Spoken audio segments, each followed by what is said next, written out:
Google and Apple Podcasts. You can also find the show on the Jericho Broadcast Network's app. Make sure to download. We look forward to you joining the conversation and being a part of the show. Since 2002, Empowerment Resources, Inc., a nonprofit organization, has empowered more than 1,500 youth and adults in Duval and surrounding counties. Through its programs, Journey into Womanhood, Girls Mentoring, Life Skills for Teens, and Parenting Education Coaching. To get involved with programs, volunteer, or donate, visit www.empowermentresourcesinc.org. Follow us on social media, facebook.com/empowerment.resources and instagram.com/empowermentJAX. The human voice has always connected audiences with experiences. Major brands all across America have trusted Kever's voice time and time again. Conversational, powerhouse, intelligent, and sincere. That's the voice you need for your creative marketing process. KEAVERSVOICE.com. Kever's Voice, Kever's Voice, KeversVoice.com. Always on, all the time. The Cuvée Group is a Florida-based marketing and training consulting firm. We help businesses communicate to their target audience and engage them in conversation. We also help to expand their audiences, which will ultimately result in growth for those organizations. In addition to being a certified constant contact specialist, my colleagues and I are also certified in John Maxwell Leadership Principles. We use these proven principles to conduct workshops, training, and private coaching sessions for individuals and companies looking to take things to the next level. Contact us to schedule a free consultation. Issues today, don't delay, call Cuvée. At Hampton Law, our primary goal is to provide non-traditional yet effective solutions and redefine the approach to client legal concerns. As your trusted legal advisor, we believe in sophisticated, personalized services that eliminate the confusion and complexity sometimes associated with legal matters. Our high standard for client care and concern, coupled with our extensive legal knowledge and skills, make Hampton Law a resource focused on the protection of the client's interest and overall goals. We value our clients and truly enjoy working with them. Visit thamptonlaw.com to conveniently schedule an appointment online.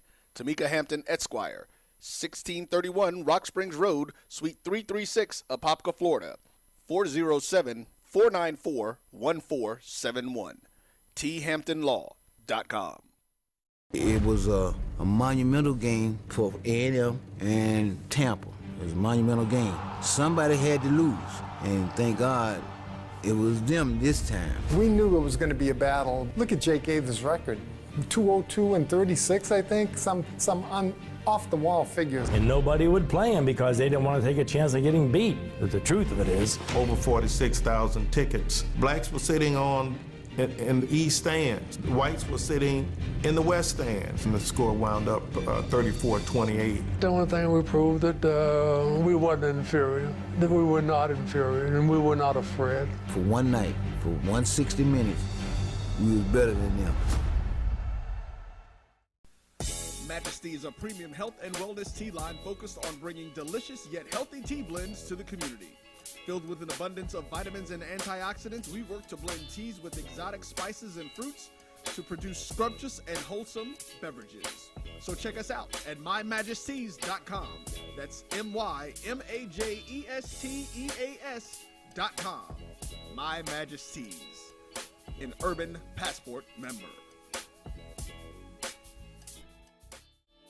True Black Essentials is a retail opportunity to bring Black businesses under one roof where every product on every shelf in every aisle will be Black owned and Black produced by people all over the world. Statistics show that the $1.3 trillion of spending power that we have as Black people can easily be turned into each Black person having $2 million if we were to shop Black for 2 years. So True Black Essentials will launch an e-commerce store on November 1st, 2020, but we will open up brick and mortar stores in Atlanta, New Orleans, Charlotte, Houston, and Jacksonville, with the very first store opening in Atlanta, June 19, 2021.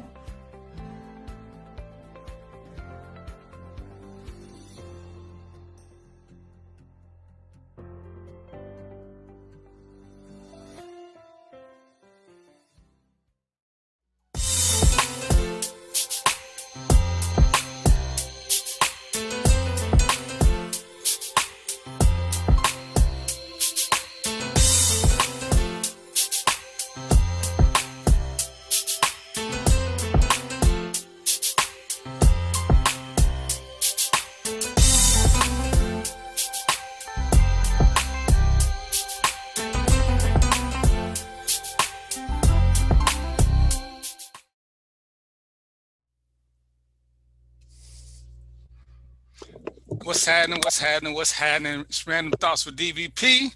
Today is the 17th of March, 2021. So I got my distinguished guest in here. We're gonna start a little trolling. We're gonna put my player partner on the hot seat. So I hope he got his adult libations ready and his fallback chair and his walker, because I think he on that stuff. We're gonna do some on the air drug testing for this show. That's what we're gonna do.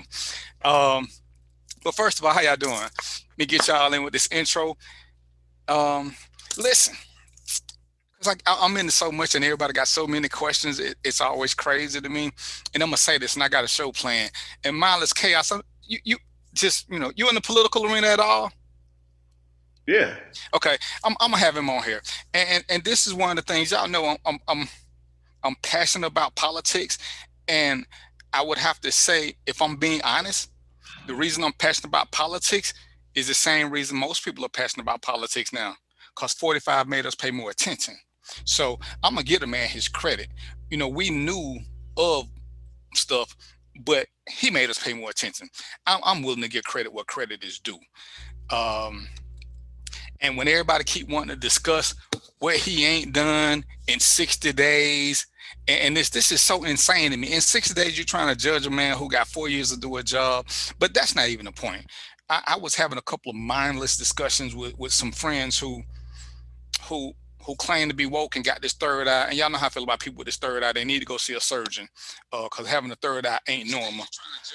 I don't care what they say. Having a third eye just ain't normal. But one of them made a statement about Trump ain't did nothing to him or black people, but they keep saying what Biden did with the 94 crime bill. And I always start off with the same question. For your friends who fell under this, were they innocent? If they weren't innocent, then there's nothing to talk about. Because I know too many guys who grew up in the era, and we not criminals. We never been to prison, never did anything to fall under that, because you still don't understand what it is, because you won't read. And, everybody want to challenge sources, but sometimes you are the source. Sometimes you know what you know. When we look at this, and this is what I want all y'all to understand who listen and who like to question why. It ain't that I believe Biden is going to be my savior, because one, I don't need a savior.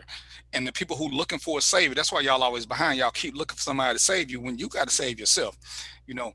I'm sure the two gentlemen with me will tell me, actually three, who with me, because I tried to find a young lady to come on the show, but the three men who are with me tell you got to make your own breaks. We all have issues. We've all had struggles. You can sit back and keep blaming the government or the white man, or you can fix your situation. Those are choices. Going to prison ain't always a choice, but doing crime is a choice. And I have no shame about the fact that I did crime, but I was like a smart white boy. I did what I did, and when I got to where I needed to be, I got out. See, I wasn't greedy. But the point is, what 45 did that y'all are so underestimating, you realize how many judges he appointed at the appellate level. So even if your case is kind of bogus, he got judges who ain't gonna let you out no way. So when y'all saying he didn't do nothing to hurt black people, y'all missing a whole big old picture, because you don't understand how the system works, and your simple ignorance. Now understand what ignorance means. I'm calling your name. Ignorance means that you're without knowledge. When you don't understand that the crime system goes through its little process, then everything goes to an appellate court. 45 packed the appellate court with his people. So for those of you who looking to get stuff overturned, they ain't what they doing. So when you say that he's done nothing to black people, I don't know where you're coming from with that craziness anyway, but that's got to be one of the dumbest things I've heard, because he did. But whether we talk about the Central Park Five who were found innocent, but he took out an ad to say they were guilty, I guess you missed the fact that they were black.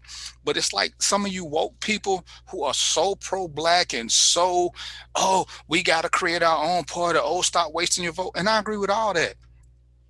But you wasting your vote when you vote for the Libertarian Party and they get 6 votes. You're wasting your vote. I was talking to one of my friends yesterday, because I'm avid that 90% of us should vote. But I'm going to stick to what I said. You should only vote if you know what you're voting for. If you don't, I will give you a pass, because to just go in there and vote, I had a guy call me before the election, ask me who we should vote for. I can't tell you that, because I have some really rich friends who, for them, they don't have any kids. All they got is investments and money. 45 was a good precedent for them. And we don't all have the same value system. So I can't tell you who to vote for. All I'm saying is know why you're voting. Don't just, to me, voting blindly for Democrats is just as racist as voting blindly for Republicans. Know why you're voting. If you don't know why, then yeah, I'm gonna give you a pass for you to educate yourself and become a little bit more intelligent, a little bit more knowledgeable on the subject. This is the 21st century. Ignorance is a choice. When you don't know something, it's simply because you have not asked or you have not put it in the air. When I want to know stuff about finances, I know people who know stuff about finance. You know what I do? I call them up and ask them questions. I ain't going to try to speak logically on it. I will tell you the little bit I know about getting insurance, about having wills. But when it comes to investments and other stuff, I got to reach outside of myself and go to other people. But I'm not going to tell anybody what they got to do. Y'all know I don't believe everybody should open a business. Everybody's not a business owner. Some of y'all ain't got no good ideas, and that's okay. Some of us are meant to be workers. See, I was meant to be a worker. I'm okay with that. I would prefer to be a soldier than a king, because kings are, if you know the history of kings, look it up for yourself. Most kings are despicable people. There's nothing glorious about being the king. It's a title. But go to your vaunted Bible. Go to the History Channel. Tell me what king led an exemplary life. Even when they did the movie, and I didn't like it, even in the movie, Spike Lee took a pot shot at Martin Luther King. And that's okay. But being a king is so overrated because don't nobody want to do the work and be soldiers. But we all claim we kings in this, but we scared to fight. We don't defend what's ours because we don't have shit. We don't defend our women because we're pansies. All we do is we cry wolf and we want to be addressed as kings and we come from royalty. And I ain't sure what y'all saw in y'all history that told you that all your family was royalty, because somebody had to build them castles. Somebody had to fight those wars. Somebody had to put shoes on them horses and stuff. You know, it's okay not to be royalty. It's really not that big a deal. Be who you are, living you, but stop trying to press people to think like you. Stop trying to shame them into thinking like you so that you don't feel like you're a lone wolf. You know, I had a friend tell me, oh, I'm not a follower, I'm a leader. And again, I got 4 gentlemen. There's 4 gentlemen on this show. And if we're all honest, we all follow something. Ain't none of us came up with a truly original thought. Me and Brian are bald. Guess what? We ain't the first guys to go bald. Lyle got a head full of hair. He ain't the first guy to wear locks. So the fact that me and Brian are bald, we ain't following nobody. It's just what we wanted to do. But I hate when people say, oh, I ain't growing. Dude told me I ain't growing no beard. I ain't just following no crowd. Dude, you ain't growing a beard because you can't grow one. It ain't got nothing to do with following the crowd. So I hate when we make those excuses because we all follow somebody at some point, whether it's intentional or not. When Brian make investments, he ain't the first one to invest in something unless it's his company. He following somebody else. He may not be following them step for step, but he's following. So get over yourself, gentlemen. Get over yourself, ladies, and quit saying that dumbness. Quit thinking that any one man is going to be your savior when you ain't doing nothing to save yourself other than repeating mindless stuff that you're hearing. Trump did not create a vaccine. He did open up, but he didn't even use the Defense Act policy to help propel it. But he did start the process. I will give him credit, but he didn't have a distribution plan. Okay, so for those of y'all who want to say that I don't ever give people credit, there are things that Biden has done wrong. Guess what? There's things that Biden is going to do wrong in 4 years. Me and Brian can be the best of friends, but guess what? We ain't gonna never do. We ain't gonna never agree on each other's step for step. And if all we do is nitpick every little thing, we're gonna stay where we at. And that's just to keep being nitpicky because, oh, I ain't happy. Brian want Hennessy. I want tequila. One of us is wrong, and it's gonna be him because I want tequila. But no matter how much tequila I want, Brian gonna drink what he want to drink. Lyle gonna drink what he want to drink, and we gotta stop this whole process of we gotta stay together. No, we don't. All we gotta do is have the same end goal. All we gotta do is stop blaming each and every person thinking that they're supposed to be our personal savior. Save yourself first. Learn how things work. Biden is doing what Biden is supposed to do. He's got a country to worry about, not a bunch of dissatisfied Negroes who don't know what they want, who can't agree. Um, Hell, some picnics I ain't invited to because I don't meet a certain black question. I don't know who giving out these invites to the picnic, but that's why we can't get in the world. Oh, they black ain't this. They ain't black enough. They don't do this. Well, I don't eat chicken, so I got uninvited to the picnic for that. I'm not a fan of watermelon. I got uninvited to the picnic for that. I don't even care for soul food. I'm uninvited to the picnic. I was a cop, uninvited to the picnic until somebody breaking your grandmama's house. Now I'm your friend. And see why? Because we don't see the eye on everything. We can't come to this picnic because you want a bunch of sheep at the picnic. You know, if sheep was all we was looking for, hell, me and B wouldn't even be friends. Because something truly is wrong with Mindless Chaos. But he's still my boy. He marched to his tune. Me and Lyle have argued on the show. But what do me and Lyle agree on? Lyle gets his strength from his religion. Guess what I ain't never finna do? I ain't never finna knock it. Lyle don't tell me to pray for him because Lyle knows that I don't get my strength for that. But guess what? We respect each other just the same. I ain't got to knock him because of that. He ain't going to knock me because I don't believe. So you know what we do? We keep moving because we still want the same end goal. Mindless Chaos want the same end goal. How we going to get there? Just like they say, multiple streams of income, you got multiple ways of attacking. Anybody who ever been in a war, which most of y'all ain't, y'all just got to fight with your little neighbor. That don't even count. Everybody can't come up the front. Somebody got to come from the sides. Somebody need to come from the back. Everybody got to do something different so that you get to the central goal. So I want y'all to keep that in mind and understand, yeah, when I'm on Facebook and some of y'all challenge me, if I'm on Facebook, remember two things. One, I got time. I got time if I'm on Facebook because I don't come unless I got time. Two, my level of petty. I'm 55. I've earned this level of pettiness. I've been through a lot. I got a lot of comebacks. And it's crazy how people want to get sassy or flip at the lip with you. Then when you come back on them, the first thing you want to bring up is my age. Did I just get old after the comeback? This beard been here for a while. So now that you see I ain't that little passive old guy that you want me to be, got me a drink. Got me some buck in my system. I'm from the dirty South where, you know, we say nuck if you buck. Where I ain't above putting any hands on you if that's what you want. But don't talk trash and then get upset when trash come back. Because even though most of the time I can be politically correct, I'm only politically correct with politically correct people. And for those of y'all who this first time to show, what's up, Adam? What's up, Hiram? What's up, Varshay? What's up, Ray? The Dream Team. Brown again, Mindless Chaos will tell you. Somebody on his page went at me and I had to, you know, go on and crack that door open. But he will also tell you, even though ultimately I was disrespectful to his brother on his page, I ain't give nothing but factual data while I was jigging at him. Nothing but facts. You don't have to like what I say, but when I give you facts, they are what they are. We can't change them. We don't like a lot of different laws. I'm sure if I ask everybody, name 2 laws that you're not a fan of, and everybody can come up with one. But guess what? They still the law. So what you gonna do?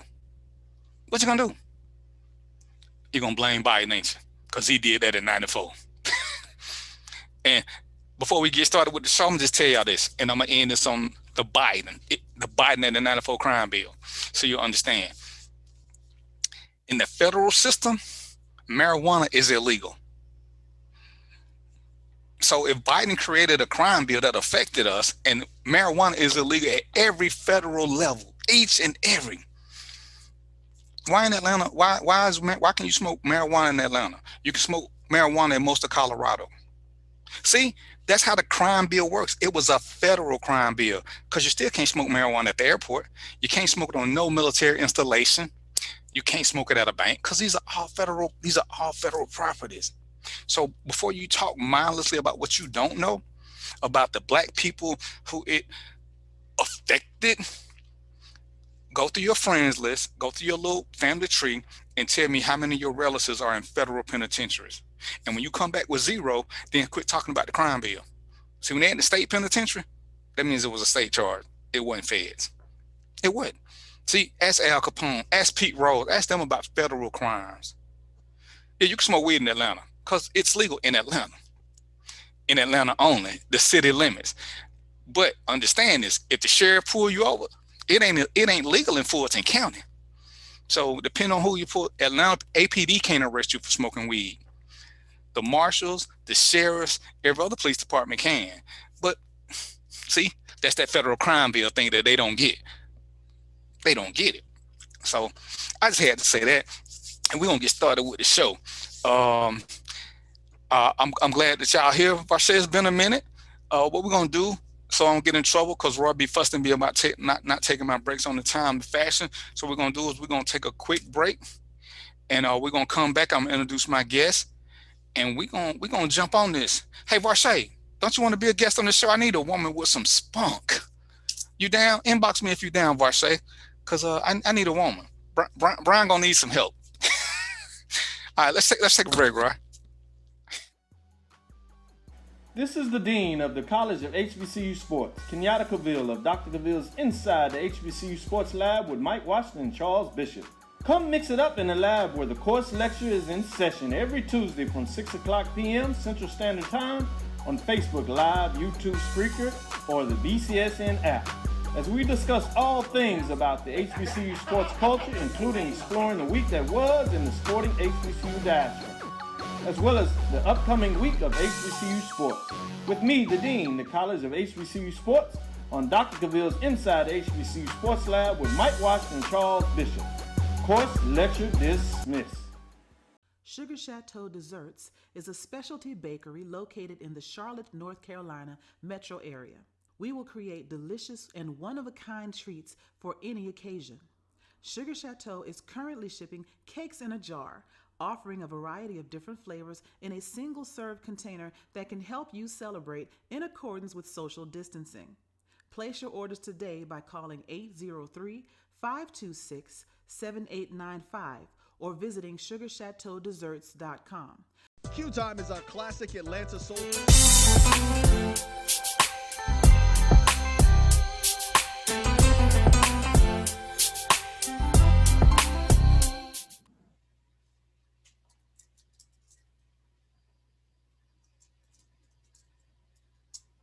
Okay, I guess we back.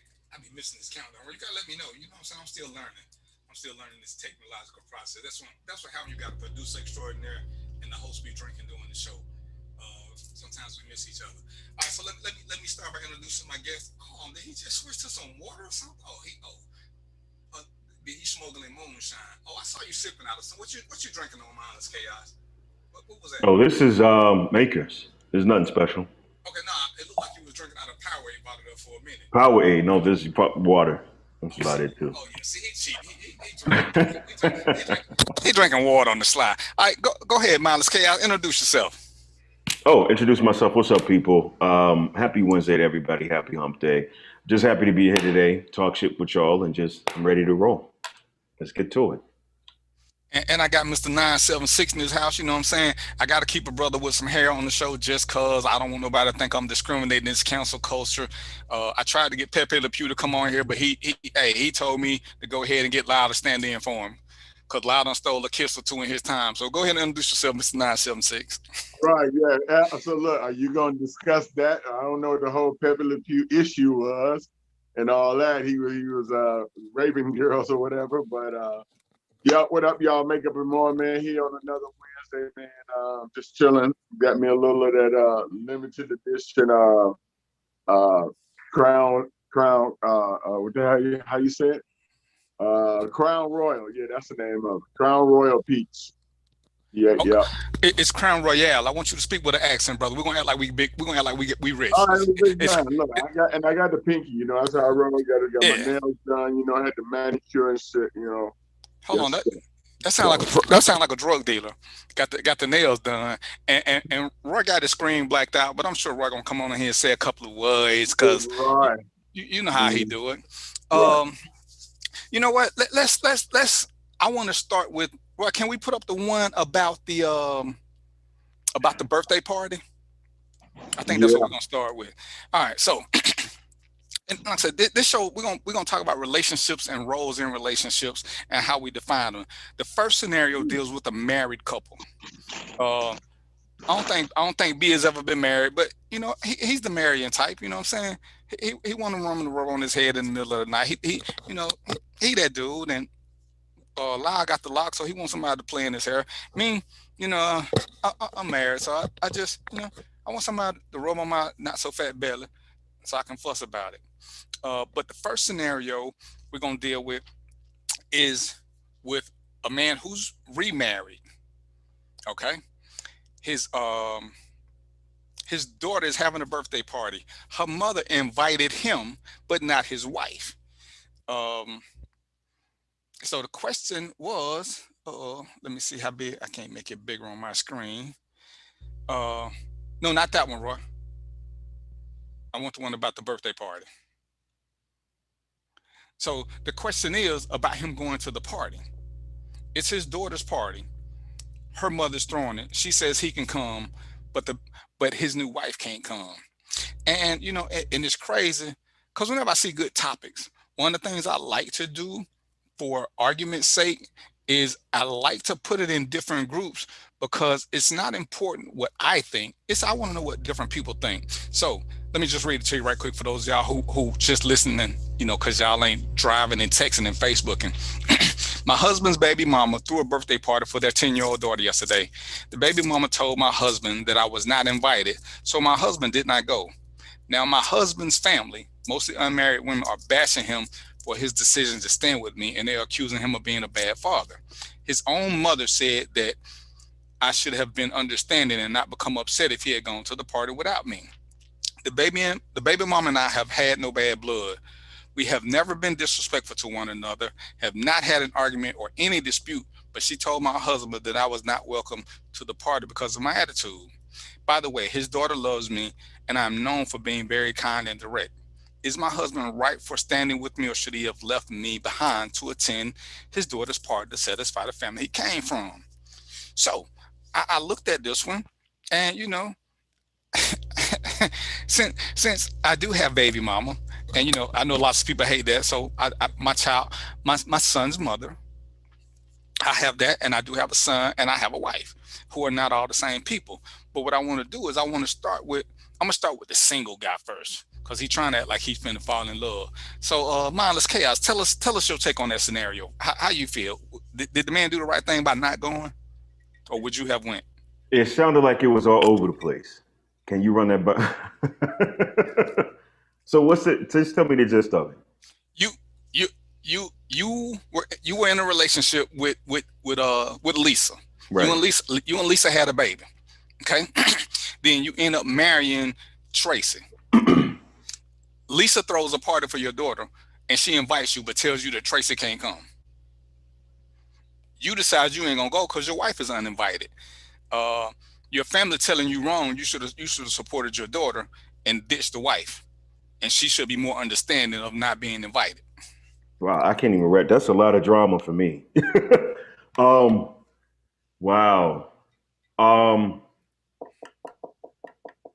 A surprise party?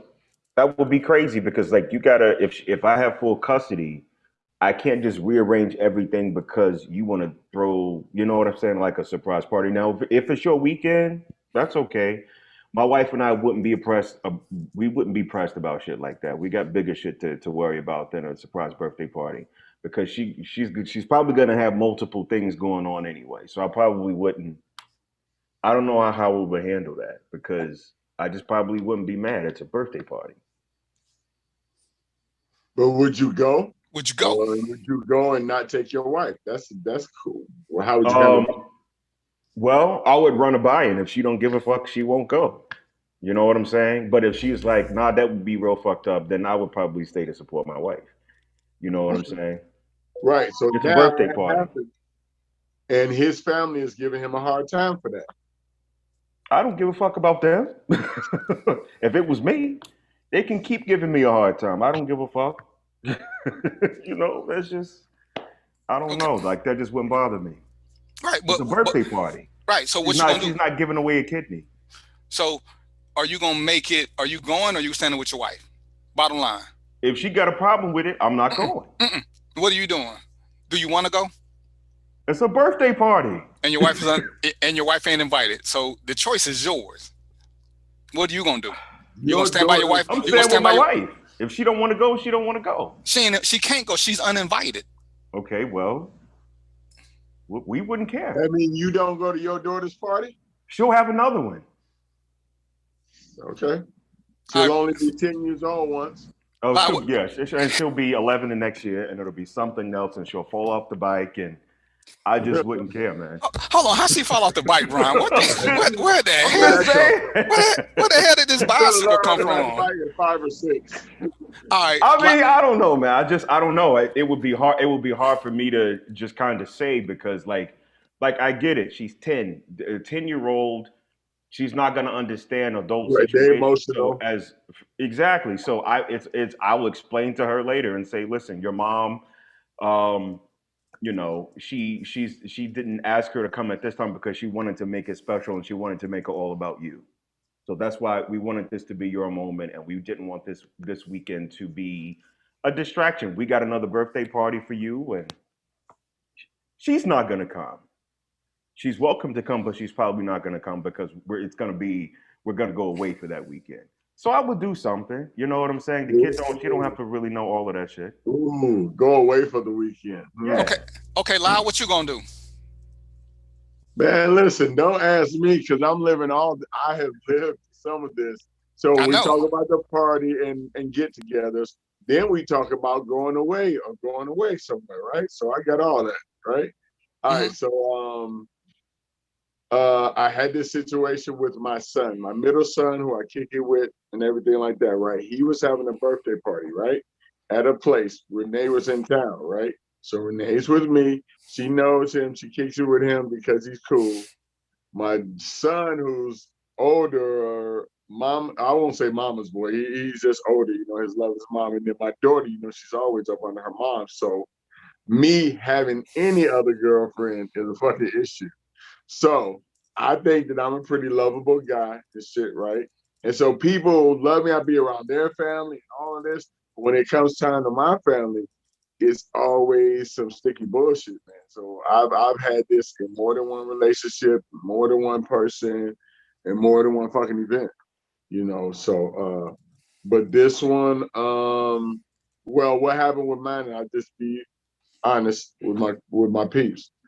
We went. Me and Renee went. My other son was there, and my daughter was there, and my son's wife and his sisters, right? And their sisters. But I don't think that everyone other than Chris really openly spoke to Renee, and that fucked with not only her, but I would say me too, you know. And so for this fucking topic for me is like his home, you know what I mean? And then, look, I've had situations. So my middle son, Chris, graduated from Savannah State. The girl that I was dating right after me and my wife broke up, she had a daughter. And I didn't really realize that. Her and my fucking son graduated the same time, same university. So I'm going down with my family. But this is my girl who I'm actually with. Bruh, don't get me started on this subject. So that was a pretty funny issue. And so what happens is, because they talked about the family. The family thing is, I think my brother, which had met my girlfriend, he had been over her house and got his fucking haircut. I think at the graduation, they seen each other, but he didn't even speak.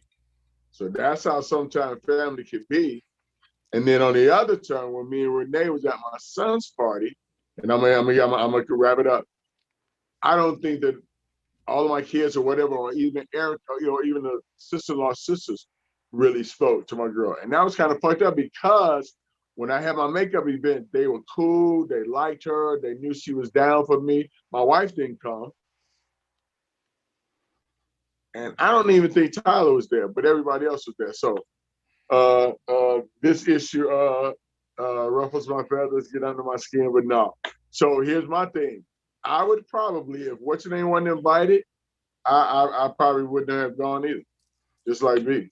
I mean, because that's my woman, and they can't depict everything. And I came to this realization a long time ago, and I'll tell you about the travel shit. I'm dating a woman, but I go on a family trip with my kids, but their mother's going. So no woman wants you traveling with your ex, even if y'all been apart, been whatever like that. And I did that once, and that wasn't cool. But then when I started dating Renee, then I knew I wasn't going to be doing those kind of trips anymore.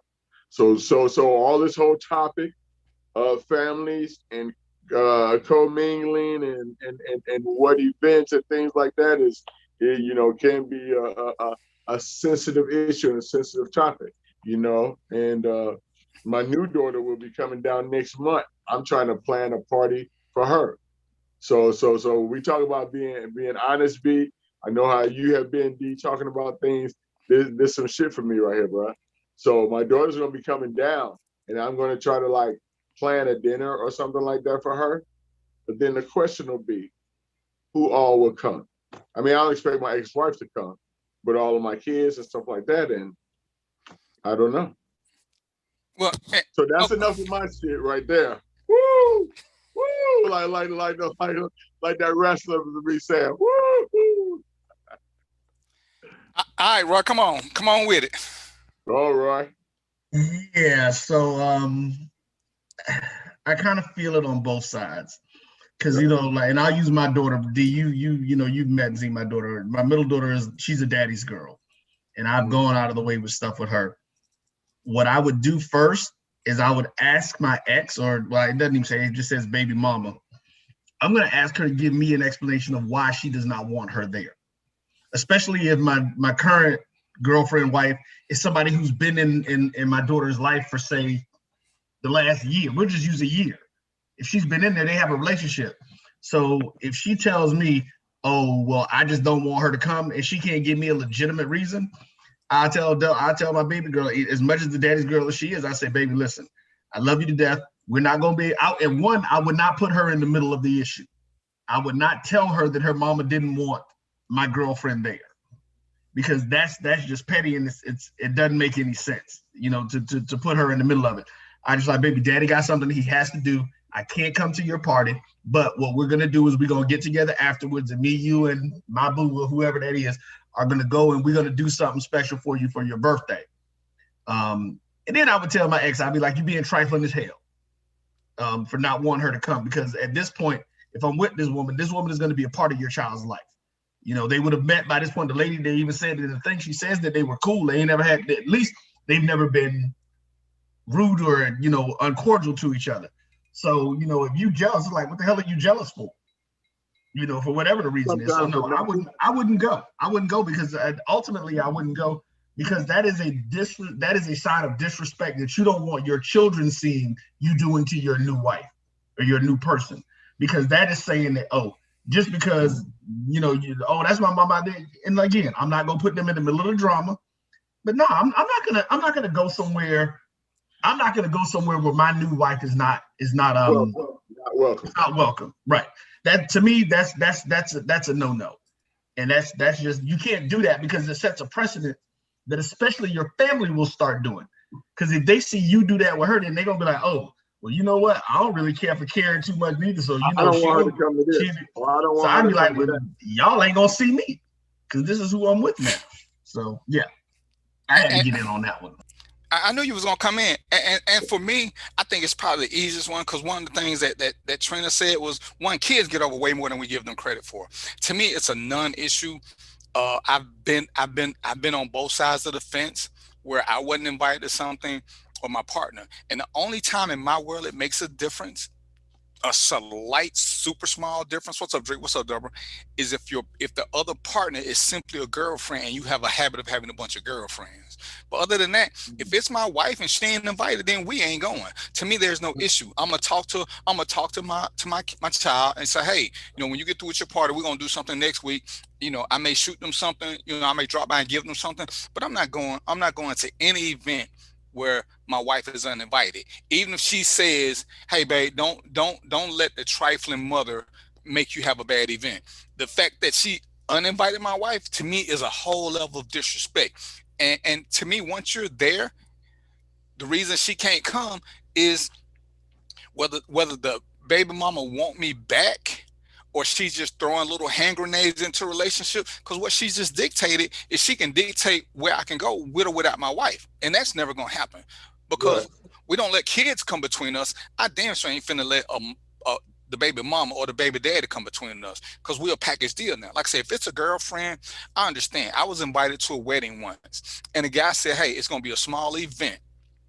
I would appreciate, hey, if you're not married, just come by yourself. If you're gonna be with your wife, then come." And I understood that concept, because it's a big difference between a girlfriend and a wife. Whether we want to accept that or not, even for people who don't, value marriages, and I get that concept. Like I say, if you're the, I'm not talking about this, but if you're the hoest type, you don't want to keep bringing different women around your kids. And I think men are generally better at this than women are. Men generally won't have their kids around a bunch of different women. It's just from all the research I've seen, all the stories I've seen, men are way more protective of their children, even if they don't have primary custody, than women are. But yeah, if Trina couldn't go, if I was told she couldn't go, then for me it's a no-go. It don't even matter if Trina say, "I know you want to go, so go ahead and go. I got my big girl," because it ain't a matter of how she feel about it. It's a matter of whether I put her on my respectometer. Do I let another woman tell me what I can do with my woman? Do I let another woman tell me where me and my woman can go? See, it ain't even about the daughter. This is a pure power play. This is a pure power play. And the fact that the family knows means she's already been pulling strings, because she's telling, "Oh, he probably ain't gonna come because I said his wife can come. Oh, she got to be a big girl." But at the end of the day, everybody in the room, everybody on the page is over 35. Can y'all tell me what happened at your 7th or 8th birthday party? These parties come and go. They not that big a deal to nobody but the parents. Me and my first wife fell out about my son's first birthday party, because she wanted to spend almost $200. He not gonna remember none of this shit. Why are we spending all this money? At 1 year old, all they want is something to throw their face in. They may or may not eat the cake, but they ain't gonna eat a whole cake. So why are we spending this money on cake and all these desserts? He's one. Well, he only gonna be one once. What does that mean? As Brian said, he gonna fall off a bike once. Do I need to make sure he don't fall so everybody's there? No. Shit gonna happen. Life gonna go on. We gonna always be at everything. But I ain't finna tell somebody, "Hey man, come down here to my wedding party." But don't bring Tracy, man. Just don't bring Tracy. How can I tell him that in good conscience? And as we talking about the levels of respect, that's a power play. Your baby mama showing you she still control what you do, whether that's her intent or not. That's what she's doing. So now, who's the top woman in your relationship? Your baby mama. That's who the top woman is. She's the queen. Your wife is the princess, and your child is the pawn. And and we talk about this a lot of times, and we'll do this another show. This is one of them times where people use kids as pawns, and we have to be big enough to understand that concept and remove ourselves from it. Because at that point, you got to make a smarter decision. My son. Tell me this. What if it's a wedding? That changes the whole game. It ain't no one damn birthday party. Wait. Listen, I'm not saying that I'm about to go, and I'm not saying I'm changing my answer. But I'm saying that event might, because it ain't no next birthday, or it ain't no next. It's your daughter's wedding, and you got to be there to walk your daughter down the aisle. But because I was gonna say, because the mother is probably paying a large portion of the wedding, and I was bringing those things in. But I'm sure you're paying some portion of it too, of the dad and whoever that is. That's coming from me and my wife, so her portion is in there with me. So I get that factor, but I do feel that large events bring larger drama or stipulations or whatever. Like I said, I've been through this shit. So, and plus, here's another thing. Like, how can I contribute to something financially and then you not invite me? We gonna have a bigger problem than this mean.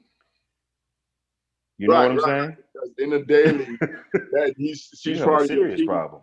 So whatever I'm contributing to my daughter's wedding is coming from hers, because like D said, it's us now. You know, so. And with even with the wedding thing, you can go support your daughter at a wedding, but then you might as well go on and start your divorce papers for your thing, because you just told your wife where she's staying. Is your daughter's wedding more important than your vows? Because you made vows, and most of us got these same standard vows. Who do we put first? So now you saying anytime your baby mama wants something, anytime your baby mama wants something, she can dictate how it's gonna go, because because at some point you gotta draw a line in the sand. Other than that, you're always responding to her action because you ain't got nothing. And if that means you gotta miss out on something to preserve your happy home, because understand, there's no way this ain't gonna never come up in an argument. There's no way. When you trying to explain, when you and your wife have y'all 13th argument, which is gonna come, and she hits you with it, you do what your baby mama tell you, and you were like, no, I don't. It's like, well, anytime she say I can't come to something, you go because you want to support her. Ain't gonna be no anytime. Maybe that once for my daughter wedding, ain't gonna be no. It may not even be that. I'm not saying I changed my answer, but sometimes we'll take the situation and we'll generalize or we'll stretch it out. Ain't gonna be no control. Ain't gonna be none of this. We're talking about one fucking situations and one time only. And those are important situations and important times. That's all I'm saying. Is it important enough for you to put your situation in limbo? No, I don't. No, I'm not. No, I'm not putting mine in limbo. Now, check this out.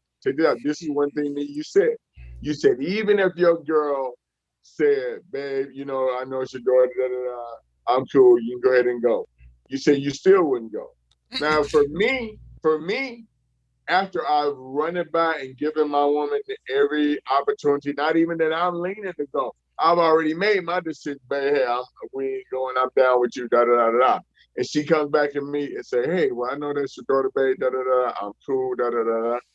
Now, that for me, I don't care what nobody else says, I may go. I'm not staying all night. I'm not having any real, and don't say I can't, I'm not having any real interaction. I'm not having any real interaction with my ex like that, because I'm gonna be a million miles away from letting that shit even come down like that since she made that statement. Okay, so yeah, I'm gonna go kick my baby girl, boom, and I'm out. I'm back home with my wife. So that's how I would handle that stipulation. But check this out: the letter came from the lady.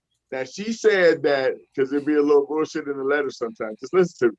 She said that we never had argument, we never had a but what was the first and the only thing that the baby mama said the reason she can't come? I don't like her attitude. That could be one of them girls. She playing it nice on that letter, but every time she come around, she lighten shit up, and that's why the wife say, "No, you ain't coming." But even when you use that perspective, to me, it's no different than, when my son graduated, my son had consistently be like, because me and his mom had broke up. He's like, hey, he called me. He said, Dad, I want you to come to my graduation. This graduation was by invite only, because that's how a lot of them are. His mama never sent me an invite. See, she told him he did, because when he called me, he said, hey, did you get your invitation? I was like, nope. And he left one at the gate for me, because she didn't want me there. But see, because he wanted me there, but I went with my wife. I took my wife because I was not going alone. Even though she said she would be okay with that, I'm not even finna put her in that position to think that I'm gonna let something, because it ain't minor. Like I say, it's what I talk about. It's a little hand grenade where people show you they running your life. They don't do nothing that's totally disrespectful, even though it's slightly disrespectful, but it's just a power move. So yeah, I called him. He told me where he was going to leave his tickets for me. And you should have seen the look on his mama's face when I showed up with my wife. Because I know she wanted to ask how I got in. Yeah. Because she never sent the invite, and she had them all. Except, I want to thank him. He was a little bit smart than her. He kept two to the side. Because he know in his heart of hearts he didn't trust her, because we didn't get along, because she was bitter. But she was married, and I was cool with that. And so there's a point, you know, it's cool. It's a blessing when your woman wants to understand what you're doing. It's a blessing when your woman wants to understand it.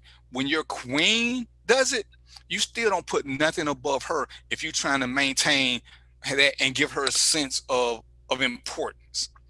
You know, right, it's called microaggression. They don't do anything just totally overt. They just throw little, why she can't, cause see, even trying to ask her why she can't come, that's a little debate. Cause she can't give you a valid reason. And when she don't, but she say that's how she feel about it, what you gonna say? You're gonna end up arguing. So why even get into that position where you're gonna end up arguing? Because that's all it's gonna lead to. So you can unexcuse yourself and she can blame you. Because when you got a woman who will do that kind of shit, she's already talking bad to her kid about, oh, he picked this woman, she probably was the reason we broke up. That's why you don't want them there. And that's why I hate when people put kids in the middle. You know, I've been an ex-husband. And granted, I was not a great husband, but you can't find out one of my kids who will tell you I wasn't a great dad. So anything that transpired between me and their mom ain't got nothing to do with me and the kids.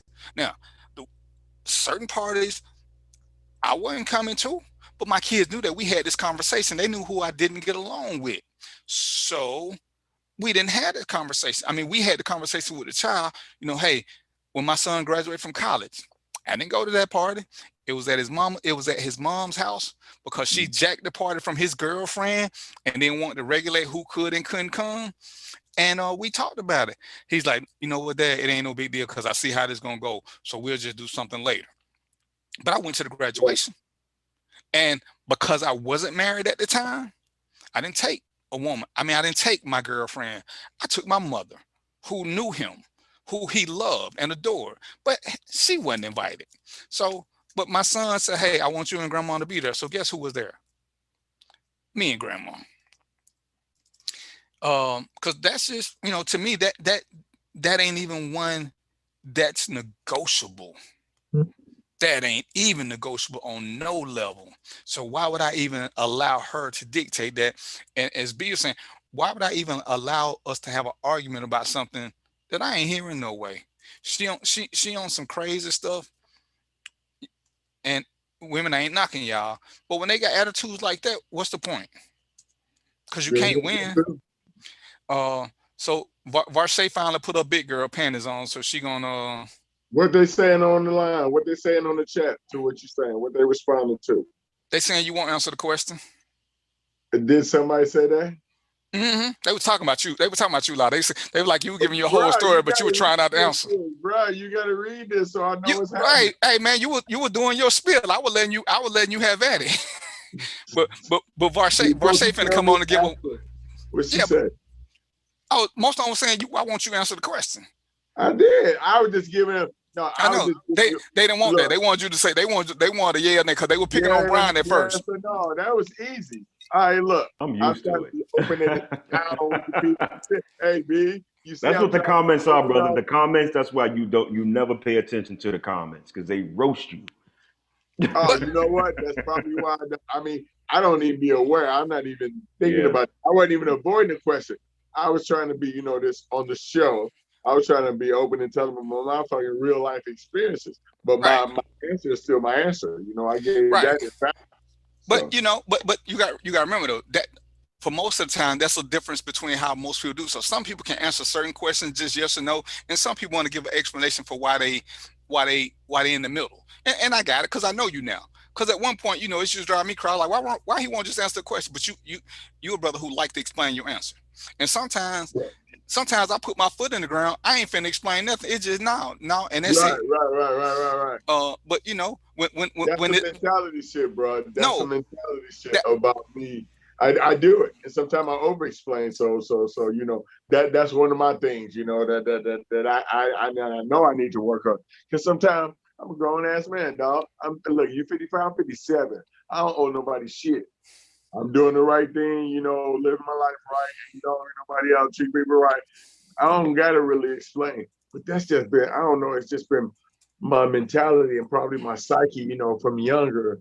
I don't, you know, I don't think of level of acceptance, but just my way of getting through, or I guess, or whatever. I don't know. Right, and that's the thing. That's why I like having a multitude of guests, because we all got different reasons, and somebody's going to gravitate to all our different reasons. There's no hard line answer for what's right and what's wrong. Like I say, for me, a girlfriend is for me, if it was a girlfriend, it's easy. I'm not even going to get into a debate with a girlfriend about my child, but for my wife, for my wife, that's not even about to happen, especially if my wife and my child have a good relationship. That just ain't gonna never ever happen. And you know, this is where men have to learn that sometimes we have to take blame for the decisions we make. You know, and it's cute for us to blame the women all the time, but we chose her too. So, and we saw some of this triflingness, and maybe if we didn't, you know, we got to accept that some of this is stuff that we brought on, because I'm sure that between the four of us, we've left some scorned women in our past who, if they had a chance to get back at us, they would take that opportunity, and we got to recognize it and not put ourselves in that position. No, ain't nobody trying to get I can't say that, brother. Right, you ain't got to say it if you ask them. I ain't trusting none of y'all, because I'm gonna say every woman. You know, you know, one of my ex-wives got mad at me. She's like, "Why do all your girlfriends like you?" I said, "No, all of them don't like me now. Most of them are cool because I kept it real with them. But there are 2 or 3 that if they saw me in the middle of the road, oh, they gonna hit the accelerator. They gonna hit that accelerator." That's the reason I still look both ways before I cross the street, because I know they out there. But you know, there's some that who still adore me because we had a cool relationship. We broke up on good terms. One of my son's mother, you know, she met Trina, and it was so funny because she didn't know who Trina was at the time, and her whole thing was yeah I'm his son's mother. I'm his son's mother. And Trina like, I'm Trina. She's like, oh, you Trina. And then she pulled it back because her claim to fame was, for some reason, being my son's mother. And I took good care of her. And even when me and Trina were dating, I let her know everything that was going on with me and my son's mother. Because at that point, even though we weren't married, Trina was my queen.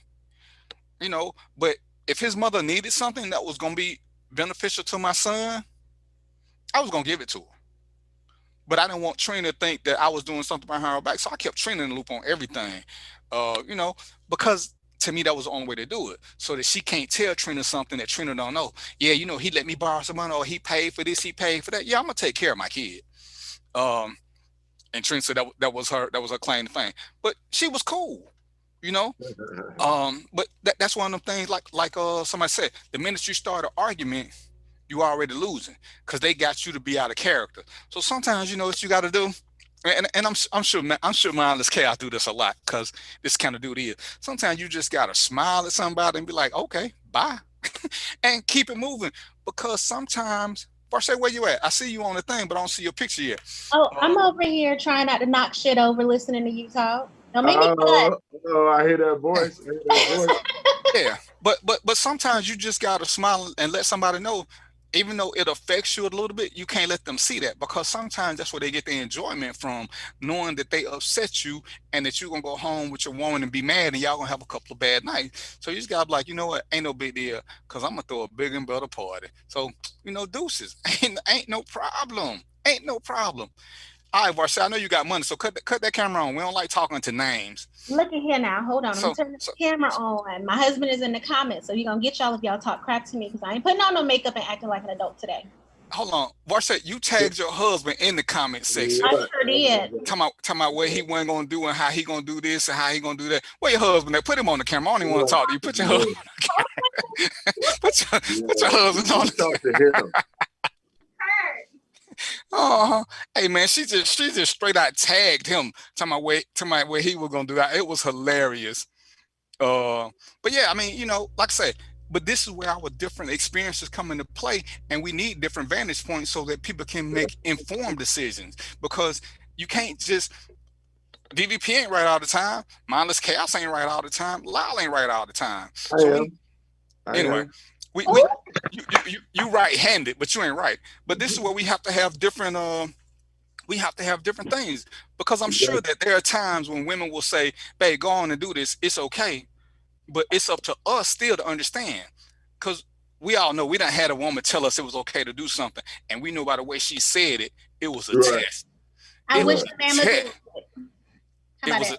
So just because they say it's okay, don't mean you're supposed to just take that leap of faith. You'd be like, nah, baby, you know what? I don't want to hang out with the boys at a strip club all night. I want to be here with you and your curls and your Aunt Jemima, because I love you.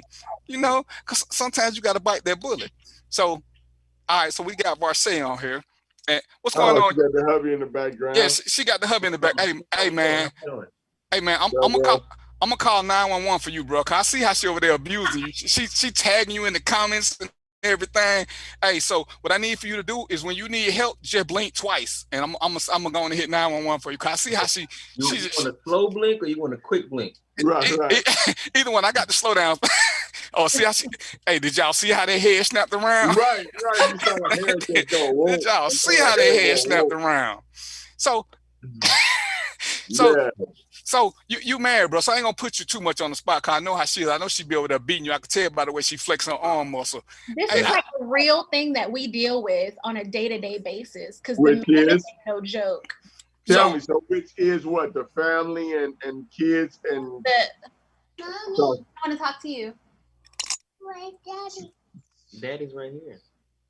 Uh-oh. Hey, go play Yana. Daddy coming in and say, go play Yana. I'm coming. So his ex-wife. Right. Look in the dictionary. If you look in the dictionary, next to mammoth, you're gonna see a picture of her, right? And then if you look up bitter, it's gonna say sea mammoth. Like, it's that serious. The chick is crazy. So how do you handle birthday parties with the ex and with his kids? How does we have our own? Yeah, we have our own. Everything is separate. When we say high conflict baby mama, we don't deal with high conflict baby mama energy around here, because I can't have that energy encroaching on my wife's piece and encroaching on our piece. So we don't even. I feel you. Yeah, we have Christmas separate. Like literally every holiday, everything we do our own thing, so that I don't have to cut her. So it just is what it is. So if the mammoth texts you and said she's having a birthday party for Stella, and you can come but I can't, would you go?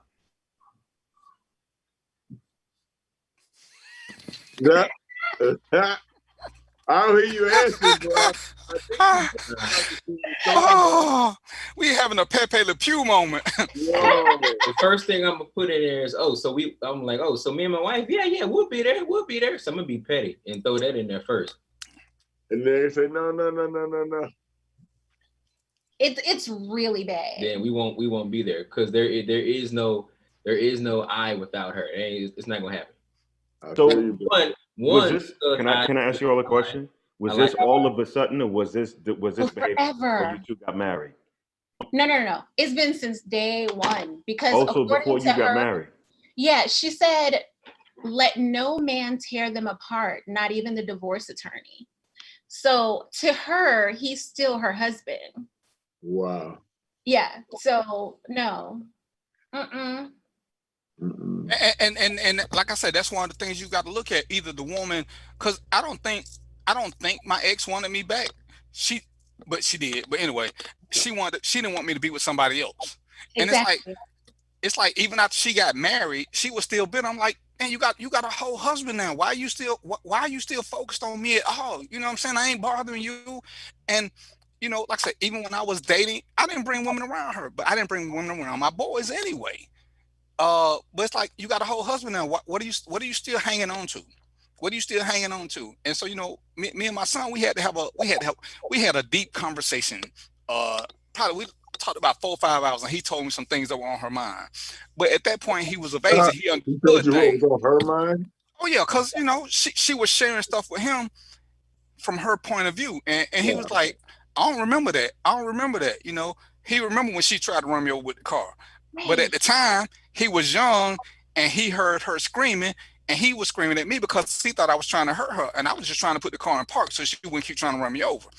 When he got to be an adult and he relived that moment, you know, and that's why I say kids remember things, and you can tell them what you want to when they're growing up, but when they get older and their mental process kick in and they can start thinking for themselves, See, what you told them don't match what they remember. And it's like, then they end up being a little bitter with you. But there are plenty of women, and I ain't gonna say it's just women. There are plenty of guys who do the same thing. They bitter and they want to hold on, and they throw little hand grenades into the relationship. One of the exes, he used to love to call the house at 10:30 at night to want to talk to his kids. Dude, the curfew at 9:45. We had a family meeting with all the parents. So why are you calling this? Let's steal my child. You're right. But remember at the meeting, we had a conversation. If you don't like the way things are going in this house, come get your kid. But you're not going to run my house from afar. But, that was his way of flexing, trying to call whenever he wanted to. So, we just took the phones out of the room and we took everybody's cell phone at 10 o'clock. Ain't going to be no conversation with nobody. And he had a little beef with that until we sent the kid to live with him. Then he had to change his lifestyle. And he didn't like that. Everybody want to be a custodial parent. And I ain't never had no shame about this. I was not cut out to be a custodial parent. So I was never going to fight my wife for custody. I would rather pay more child support. I was a great worker. But having to do some of the things that mothers do, I wasn't cut out for that life. And if I was being honest, my mindset wasn't ready to cut out the street life because I was a great worker and I was a great runner of the streets.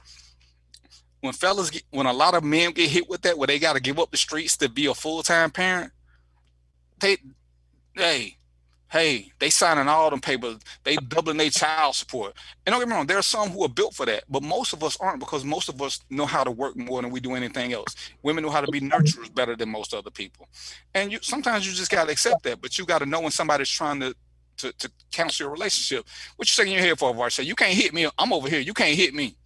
I'm not nurturing at all. I'm a motherfucking thug. I know. No, you're a killer. That's why I keep looking at your husband to make sure he all right. I need to send him a friend request to make sure he okay over there, because I still know people. You know what I'm saying? Hey, Roy, you in Florida? Ain't y'all in Florida, Varsha? We're in Florida, but children keep talking at us. I don't even know these kids. See what I'm saying? Hey, Roy, so just in case you got to run to Florida right quick, you know what I'm saying? You know what he looked like. So if we got to do a covert rescue mission, just know what it is. So what we're gonna do is I'm glad y'all joined us. Y'all gonna stay for we got a couple more segments coming up. Y'all gonna stay with us? Yes, we will stay. I will mute myself when I want to curse. Oh, it's okay. We ain't on prime time. Tell me your husband's name one more time. I don't want to call him hostage. Right now, Curtis. Okay, Curtis. I don't want to say Mr. Hostage, but he knew who I was talking to. Yes, so I have a cursing pack for Kirk Franklin. So for the sake of Kirk Franklin, I will continuously curse. Oh, okay. Yeah, we got his motherfucking back too. Yeah, it's called Custom for the Culture. You a thug. All right. Roy, take us to commercial break before Mark caught. Because I think Mark done sent me one text message about Varsha. So take me to a commercial break so we can come back with the second subject. Q Time is a classic Atlanta soul food restaurant located in the historic West End. Q Time Soul Food is a family business started by Fred and Christine Crenshaw. Come on in, relax, and sink your chops into our tantalizing, mouth-watering, distinctive soul food with a twist, the Q Time way. 1120 Ralph David Abernathy Boulevard, or call your order in at 404-758-2881. Do you miss your mama's cooking? Then come on down to Q Time, an Urban Passport member. I'm attorney Clinton Paris, and Tampa's my community. I grew up here, went to school here, and my wife and I make our home here. What makes Tampa special are its people. So when I represent someone injured in my community, it's personal. Call my office and speak to a real lawyer and not some referral service. I will fight the insurance companies to get the settlement that you deserve. At the law office of Clinton Paris, we take the pain out of being heard. Have you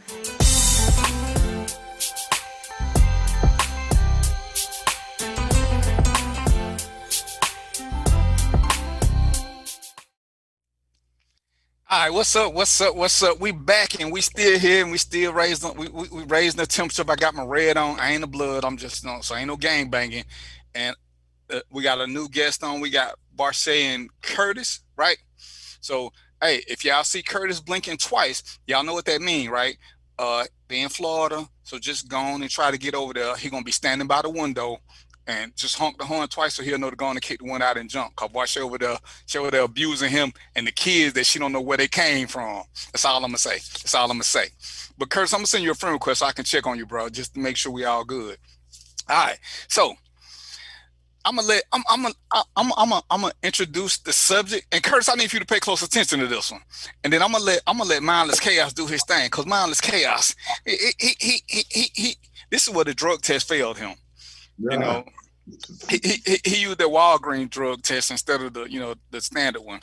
So Mindless Chaos made a post that said men should pay for everything in a relationship. Roy, can you put it up for me right quick? Men should pay for everything, not most things, not some things. For real, dog?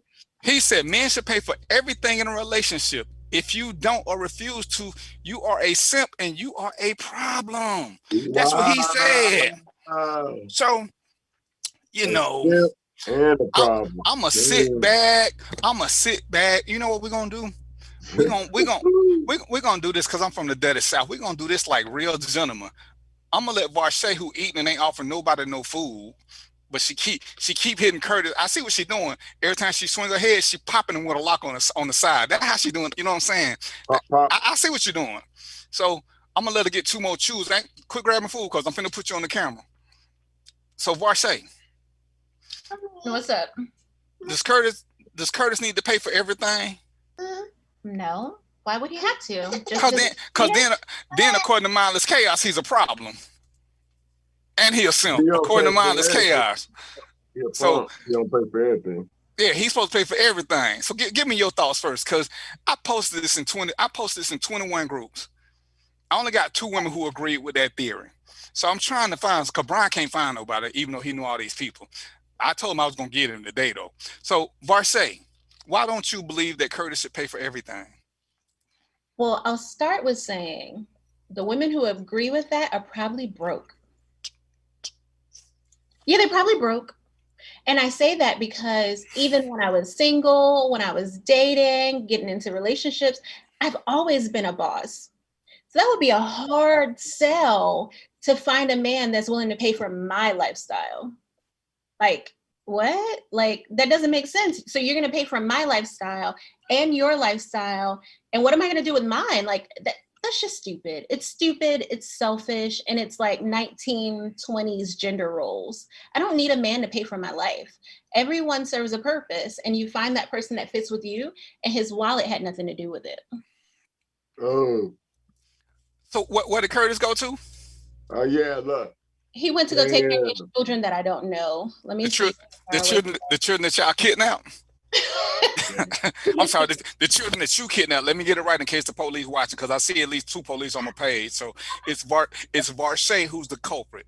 You know, Curtis is an unwilling co-conspirator. He got Munchausen, so he not responsible for what he doing. But before we get the next answer, let me get Mindless Chaos to come in and explain this mentality first. Cause I'm gonna hold off on this. I've been waiting like a week for this. I see. So go ahead, explain your concept, sir. Well, you know, it's up for right now for everybody to see. Generally, when I make things or make posts, it's always meant to be provocative, and it is always meant to, you know, encourage conversation around certain topics. That to me, I actually feel that way. Now, do I feel like the whole simp thing, that's kind of pushing it? That's a provocative part of the conversation. I do have my opinions about that. But, you know, at the core of the conversation is I do think that men should pay for everything in a relationship.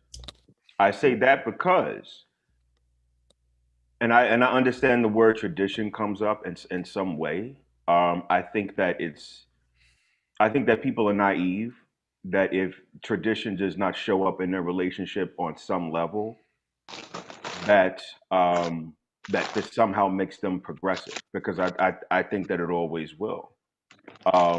For example, is she taking out the trash all the time?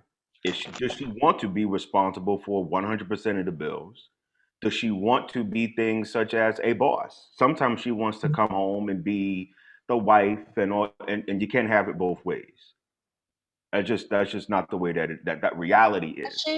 So I think that when it comes to, you know, how men fit in that particular dynamic of at least being 100% responsible for all of the resources, that is just that. I'm sorry, I didn't see anybody who had an issue with that when I was coming up, you know. And I may be a little bit older than some of the people that may have a reaction to this, and some people may not have the resources to have, I don't know, speak about it in a very confident way. I think that some people are very like, oh shit, well maybe I don't want to be responsible for everything. But you know, who says that we all have to go out and live this multi-million dollar lifestyle when none of us are ever going to come into that kind of money? Most people make, most households are generally probably around $50,000, $60,000. But our ambitions and what our reality is, that we're going to somehow come these just multi, you know, whatever people, generally not going to happen. So in my mind, that doesn't necessarily mean that women should give up being anything. You should be whatever you want to be. You should be whatever you want to be. I'm just saying in terms of, because I know that tradition will creep up into relationships, that the guy should pay for or be responsible for paying for everything. So what tradition is that though, B? What tradition? The same tradition that was okay. Hugh Hefner don't pay for everything. He had a house full of playmates. He don't have to. Most of the shit is given to him. He's Hugh Hefner. But let me ask you a question though. For what? Wait, before I ask my question, I have to say that I kind of skipped over the $50,000 range. Like I've made six figures since I was 24, so I don't even associate with a whole lot of people in that space. So I can't even ask the men in my life, hey, do you make $50,000 and support your lifestyle and other people's lifestyle? Like that's not even, I can't even comprehend at this point how full households are living comfortably on $50,000 and not aspiring to have more. Like I just can't, I can't fathom that. But let me go back. So you said men should pay for everything. It makes me wonder, are you also expecting women to not work, to be barefoot and pregnant, cooking, cleaning, and raising the children? Is that what you're saying? Because back in the day when men had to be the full provider, it was because the women were sitting at home barefoot and pregnant. So is that what you're saying? Like I'm so clueless. No, I mentioned that in my response. I said if she wants to be all of these things, such as a boss or all of these things, she should be whatever she wants to be. Yeah, I said that. And her resources. One of the last things I said, but I said it. But my question is, where do her resources go? So she's not supposed to contribute at all? If she wants to. Oh, wow. No one is saying that, you know, she shouldn't be able to do anything. I'm speaking from solely a male perspective. That's it. Well, I don't have a penis, so I'm gonna get out of the camera on this one. Because All right, Curtis, give us your take. Wow. He done took his glasses off. I think I'm gonna say my first thought. I think we're confusing chivalry and tradition. I think some of the things that you're speaking about, what's his name, Brian, is more in reference to chivalry. If you go back to like World War II, right? Women were not included into the inclusion of women in the workforce didn't happen around until World War II when the draft came and all the men had to go and fight, right? So that put women in a position where they can make their own money, they can make their own funds. As time has progressed, the traditional mindset where women stay at home, cook, clean, raise the kids, all this stuff began to change because you begin to see that, okay, having one income in the house is better than having two, right? I think that's backwards. I mean, having two is better than having one. Yeah. Thank you. Thank you. Right. See? So you got your woman right there. The expectation for a man in a relationship to provide should not be solely limited to just finances. Like I provide for my wife in many ways, and she'll tell you, you know, combined, we're doing great things. And I'll tell anybody, I have no problem with it. My wife is killing the game when it comes to business. So the expectation for me to pay for every single thing, because my wife she thinks logically, not emotionally, is realistic. In order for us to live the life that we want to live, we understand there are things that I pay for, things that she pays for. And at the end of the day, it's all about coming together and combining our resources and thriving together. Did you get out of jail, girl? I'm sorry. Sit on my lap so you don't break my chair. All right, man. It's the idea of us thriving together and working together, Vice, putting all the stress on one person. Make sure that every single thing is taken care of, because then what happens when I can't provide everything that our family needs? We have a family of 7. Then you'll be the one doing everything. That's what happens. Exactly. But then what benefit would I be to my wife? Because now emotionally I'm drained, physically I'm drained, mentally I'm drained. As a Black man, we all have Black men right now. We already deal with a lot as it is. So now take on the stresses of having to make sure that you are solely providing every single thing in the household. That's a stress that will then take away from me being who my wife needs me to be, if that makes any sense. Can I respond to that? Hold on, let me just say something right quick. Curtis, you know what I'm saying? Brothers got to stick together. So if I blink twice, Curtis, that means I got my own terrorists with me. So beat him. See what I'm saying? Did you really say beat him? Right. And did you laugh? Go. Well, tell her don't turn her head too quick, because them earrings might take you out, bro. So be careful. You know what I'm saying? He said don't turn your head too quick because using earrings as a weapon. But see, CB, this is why we can't pay for everything. We need money for emergency surgery just in case we got violent women. But go ahead and explain yourself, sir. So you said a few things. Number one, the first thing you talked about was chivalry. Are you saying that that's what my comment was based on? Probably. No, I can tell you that that wasn't the case. The other thing is that you said that some of the things that we equate to tradition as relates to taking care of everything is more chivalrous than it is tradition, because you got to understand tradition. What tradition changes? Tradition is perpetual. It's something that lasts forever, but it changes. It's not a solidified thing that this is how it's established. This is how it's going to forever be. Because as time progresses, people change, mindsets change.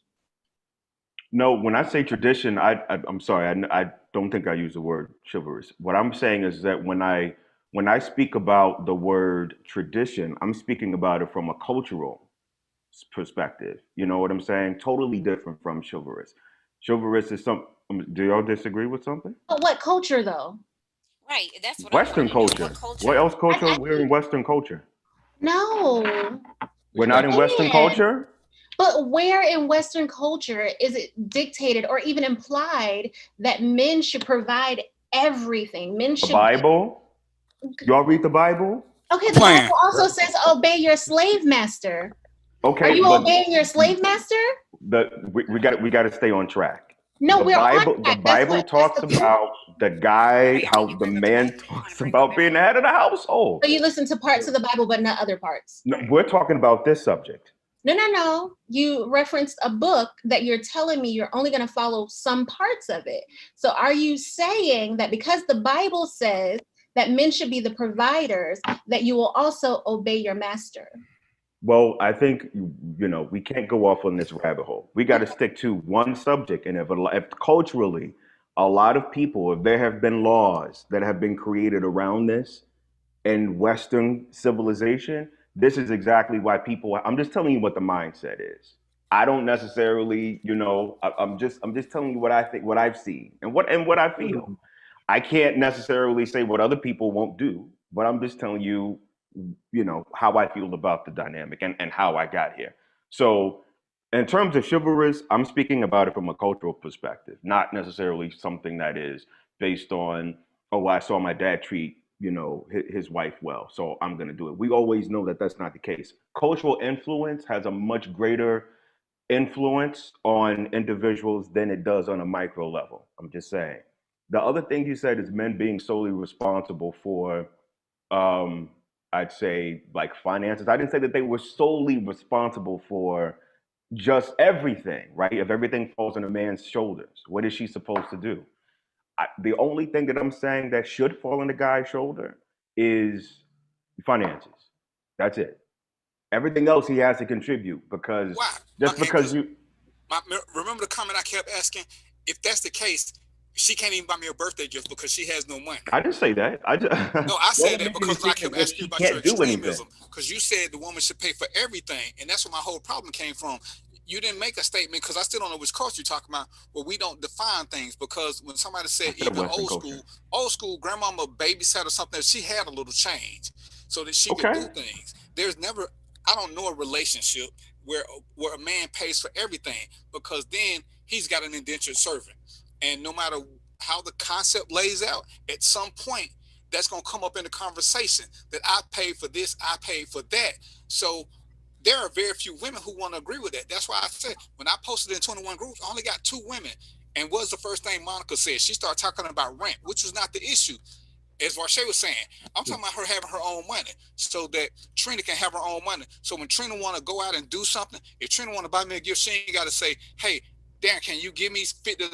Because I'm paying for everything according to what Brian said. So that means I have to pay for my own gifts, which means I'm treating her like a child because she can't do nothing without me. And that's where we fell out, because you went to an extreme level, because nobody should be responsible for paying everything, even if one is a millionaire and the other one is a thousandaire, because you take away a sense of pride and responsibility. Because we can't be building if I'm the only one contributing. We're not building. We can't. I make more money than Trina.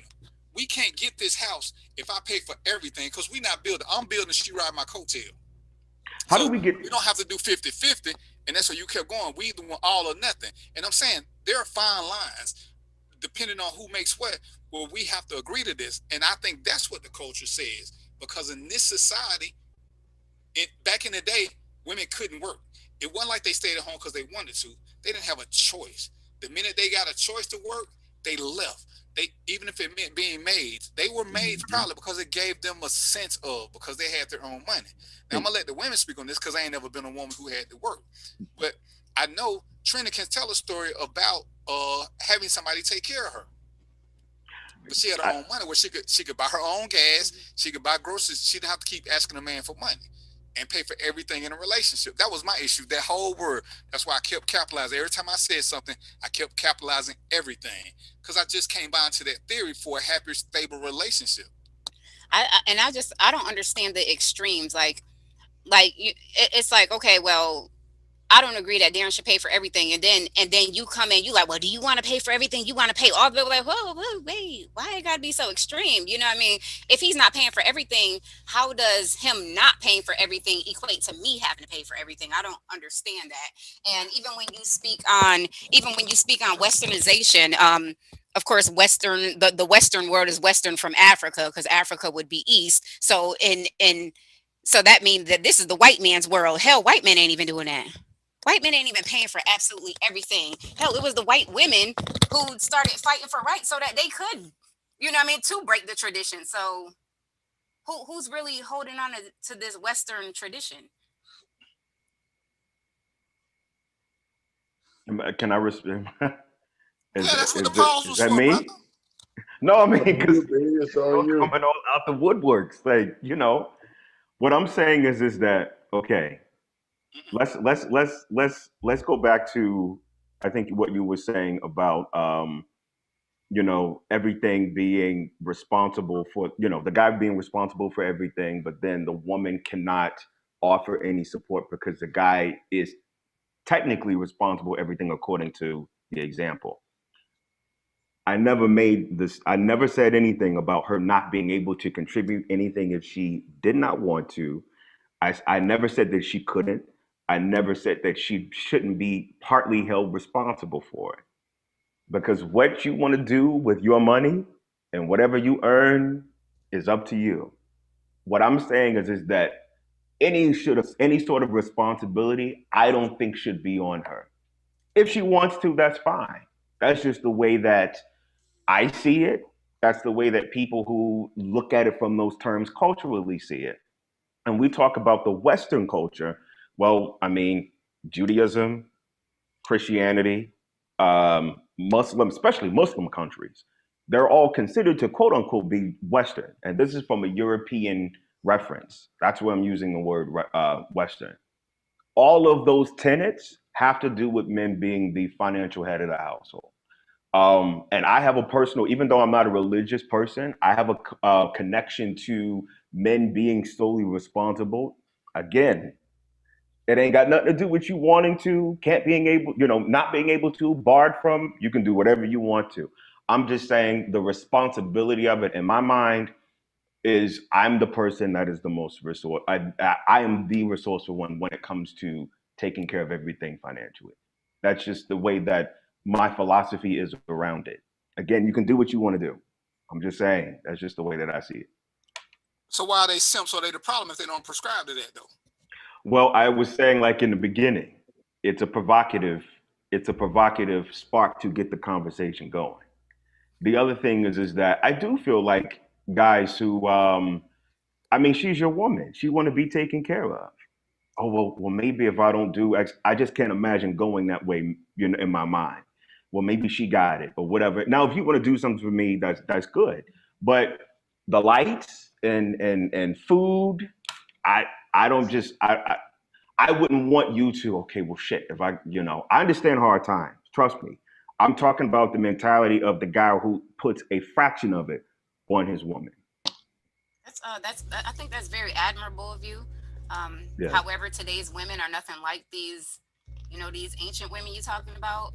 That's how you create a very, very spoiled brat, and women get very bratty spoiled. But that's on you. If that's how you want to live. But like Versace said, does that mean you just want her barefoot and pregnant and answering every whim? If that's what she wants to be, but here's the thing: I'm responsible for who I pick. So if that's all she wants to be, and if I can't see that quality in her, that's the part where the simp comes in. But I don't, go ahead. I think another weird thing about this, and Curtis will tell you, he knows how much money I make, but when you look at things that happen in our house, you can't tell who paid for what because we are one. No one stops and says, well, I'll pay for the lights and you pay for the water. No one knows who pays what. I don't answer to anybody. I don't have a job with anybody. I'm never going to have a job with anybody. I'm my own boss. And that's the way it's going to stay. But at the end of the day, we've never missed anything. My grocery bill is more than most people make in a month. It just is what it is. But I never have to say I paid this. She feed the kids that ain't hers. They don't know where they came from. Man, they don't go away. And the damn dog. They like cats. When you start feeding them, they don't go nowhere. Exactly. But what I'm saying is because we're one and that there's that balance there, I don't do laundry. Like, it just is what it is. It's a balancing act. It's a choice that we made. And no one says, you pay this, I pay that, you pay everything, and I'm just going to sit here and ride off your coattail. That's just, it's 2021, like not 1921. Can I speak to that too? Absolutely. This your subject, sir. All right. Because, I think a lot of these positions women have been able to fight for and have been able to, attain. And I think rightfully so. You should, but I think that stronghold to get there has been because of movements like the suffrage rights, and how that movement started back in the 19 teens, 20s, up until feminism today, and how much that has evolved over the course of 90 years and continues to evolve. So, but when you compare that span of years to hundreds of years, since settlement first started to happen back in the 1400s in this country, I understand that momentum because the oppressive state and systems that are constantly in place to keep women oppressed. So I think that the nature in which a lot of this resistance is happening is because y'all are fighting against that as well. You've had to be strong. You've had to be the boss because, according to many of y'all, you don't have a guy. You can't find a guy. It's a whole bunch of don't, can't, and won't and shouldn't. So I'm just telling you what statistics and numbers say and conversations that I've had with people from different perspectives that I don't, that I listen to. So, this is just another side of the table.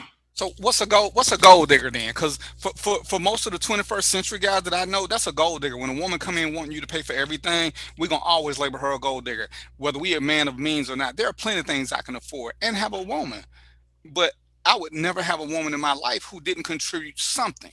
Because to me, again, we aren't building if I'm the only one paying. I'm building. And I don't care how nobody feel about it. When you look at reality, the first argument that come up that we gonna have is I paid for this, I paid for that.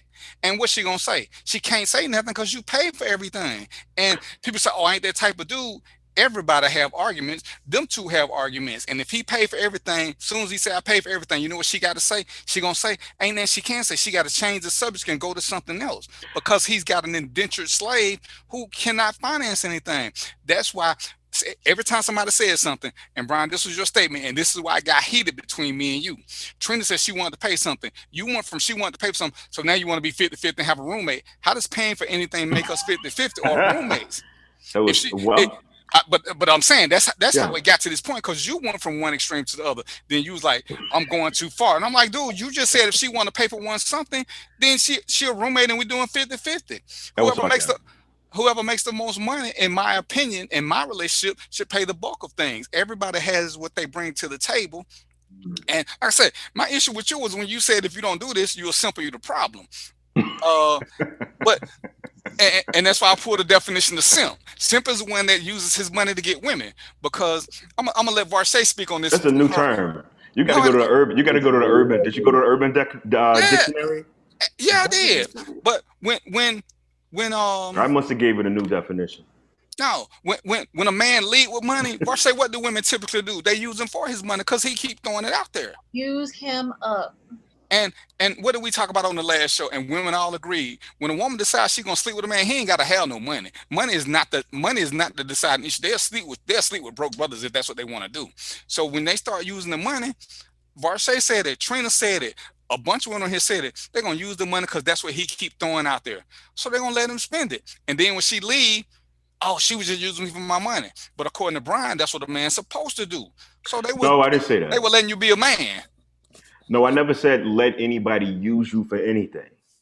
I never said that. Yeah, And I because hope that's not what because people have a very interesting way of, and which is why number one, this is why I have conversations like this. This is why I say some of the things that I say, is so we can get out the misunderstandings on a lot of things, and so we can have conversations about stuff, just in general. Hey, y'all took it to Bible study and Lyle went to sleep on y'all. He was Say what? out. You talked about the Bible and Lyle went to sleep. Like his mouth was open and everything. Hey, Oh, hey, yeah. Miss Barche, don't be oh my gosh. Yeah, Lau, they was talking about you in the comments, Lau. They were Oh, like, in the comments Wow. too? yeah, they say somebody tell Lau go to bed. But and that was all because I do and in this 21st century thing, because there's some women who are overly accomplished and they're great at what they do, and some of them make more than their guy. Wow. So they gotta What you reading, B?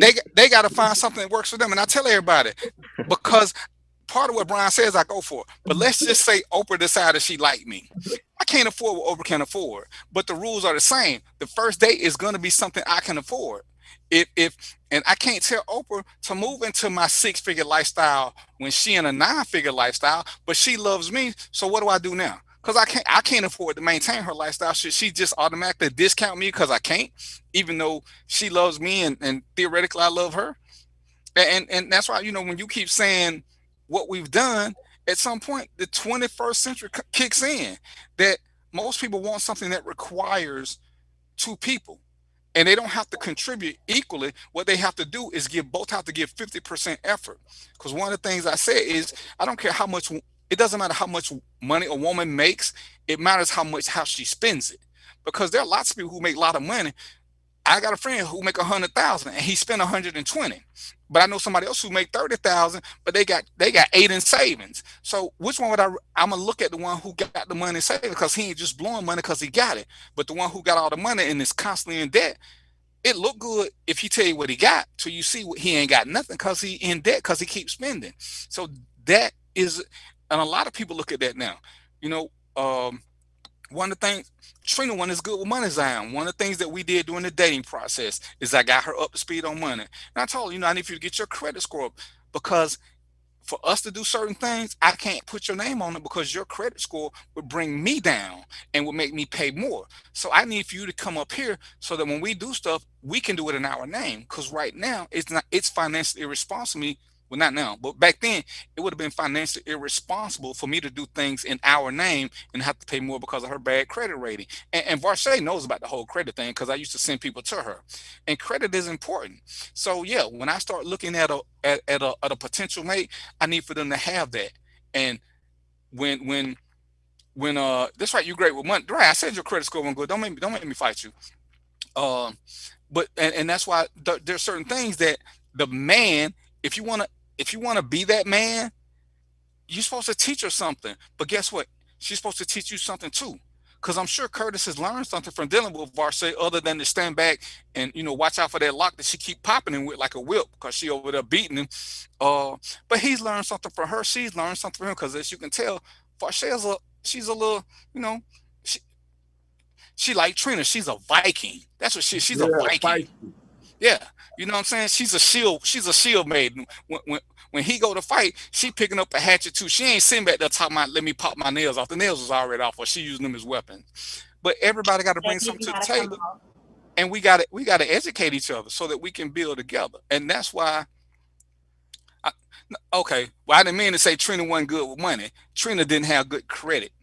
She over there playing on playback, but these are the things that we bring to the table together so that everybody has a sense of accomplishment.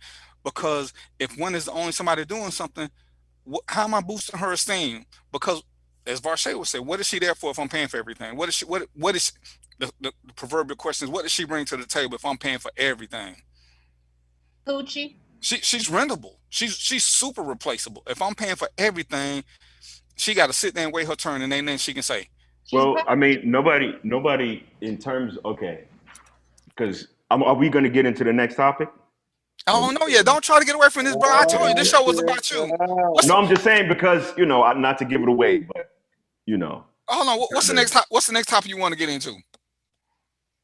No, it was the one that it was the one about what you just said. What can she bring to the table if the guy takes care of it? Well, yeah, we was gonna see how this one went to make that decision because it's 7:30 now. So I don't know if we wouldn't have but 10 or 15 minutes. So I don't know if I want to tease that one or not. But see, Lyle didn't have an opportunity to catch in on this one. Oh, okay, he was sleeping according to the audience. According to the audience.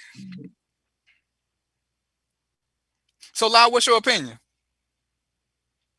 Oh, no, because they're going to, no, what question do I need to answer? I ain't giving my fucking opinion. What question do I need to Look, my opinion takes too long. Look, my opinion takes too long. Just let me know what question you want me to answer. I'm yes or no. Do you believe a man should pay for everything in a relationship? Oh, okay, that question. I was asleep. So you were asleep, so you missed that one. Oh, they say you was taking a senior citizen now. So I had to remember what the question was.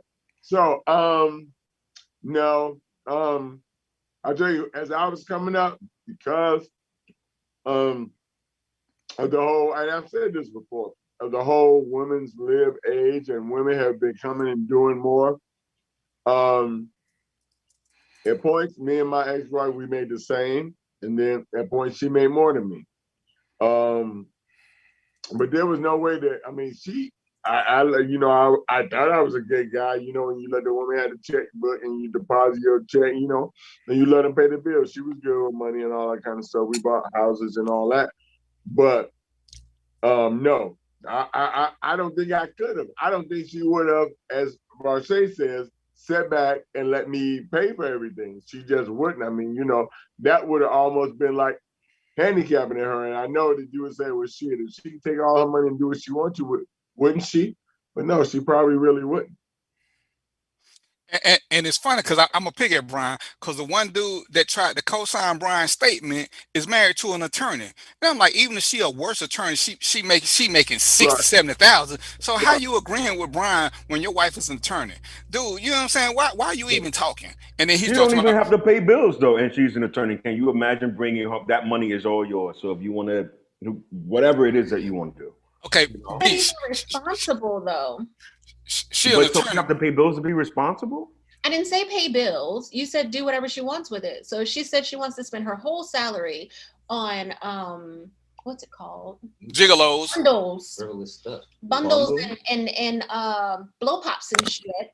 Would that be acceptable? Because you said you can take care of everything and she can do what she wants with her resources. So if her resources 100% went to bundles and blow pops, would that be okay with you?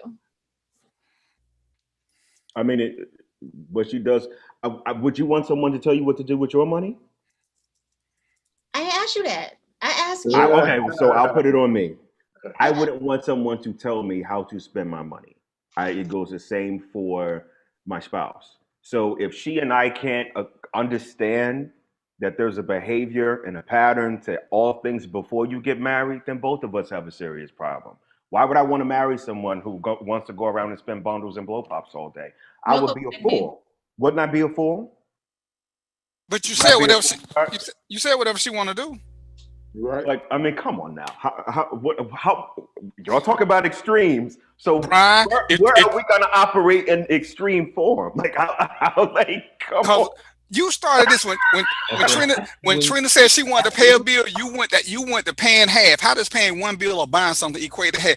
You went extreme first, and then when you open that door, like with the Bible, you open that That's door. not an extreme. Oh That's yes, the definition. I mean, Brian, that's Brian, So I'm are just you telling going you. to obey your master? Whoa. Say are, what? are you going to obey your master because it's in the Bible? It's in the Bible. What are you going to do with your Master daughter? to what? Clearly, you're a slave in the Bible. Well, Yeah, in the Bible, we'll always be. wife in If the you're not Bible. at the top, you're at the bottom. So all of us are slaves Yes, technically to something. but They're gonna go back and read 100 but years in from the now. Bible, you can beat Damn, your those wife people too. really were on Wi-Fi back then. So it's all relative. It's all relative. So why We're is slaves to this something. subject not relative? Why do we Beat your reference wife. an old text, an ancient text for this subject, but we're not referencing it for everything else? Because in the Bible, you can beat your wife. Are you going to beat your broke wife too? Yep. It's in the Bible. In It's some in the countries, Bible. in some countries, Beat her. like countries that have Sharia, I'm talking about from cultural. I'm not okay. No, I'm not going to be. You're asking me a direct question because I can answer a A direct direct question. question. So quit dancing. I no, I will not beat my wife. Why not? You Yes, I would. follow in the Bible. Well, I think this is what people do best. They cherry pick. Just like if I want to decide not to go to That's work what one you're day, I doing. don't go to work one day. However, because people cherry pick, most people follow a cultural standard of what they do. For example, we're gonna get into these generalizations again. Let's do it. Let's go into Sharia law. There are some people who basically will, not allow their wives to do X, Y, and Z. That's their reality. I'm just giving you what the definition on a cultural level. But when it comes to what I think, again, can you put the post up again? It says men should. Should isn't shall. It is not must. But you It said is if they don't, then they're a problem and they're a simp. okay. So it's not Nobody's gonna die because I said that though. Who's gonna die because I said that? holding someone that does not agree with your somewhat biblical thought process, Right. but then you're also saying in the same breath that that same Bible that you reference, you're not going to follow. Because if that's the case, you need to go beat your broke wife that you don't have. Well, I just told you I wouldn't because I cherry pick, just like a lot of people do.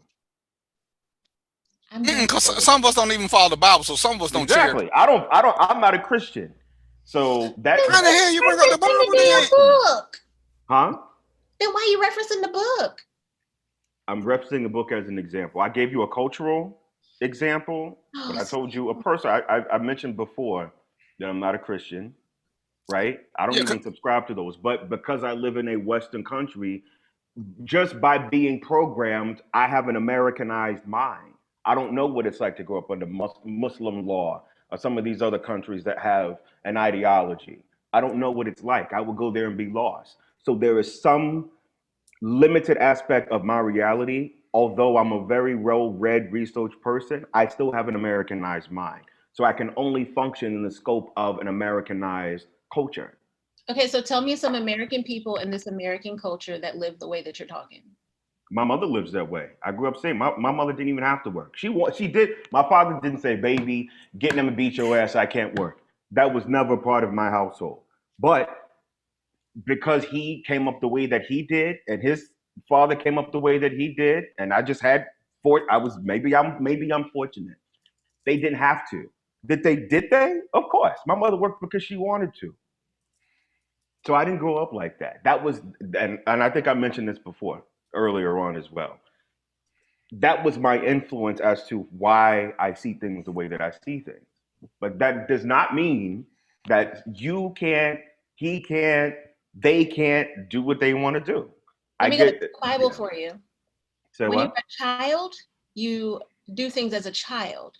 But when you are a man, you move as a man. As a child, you saw that your mother did not have to work, but she chose to. But as a child, did you know what your mother did with all of her resources? Did you know why Yeah, your she spent it mother? on bondos and blow pops. She probably did. She might have. I still don't know how many licks it takes to get to the center of a Tootsie Roll Pop. Like maybe that's what I need to start spending my resources on, because clearly men are supposed to just pay for everything. Husband, can I spend all my resources on? Not blow pop. I don't. Oh shit. Curtis said it was fine. All right.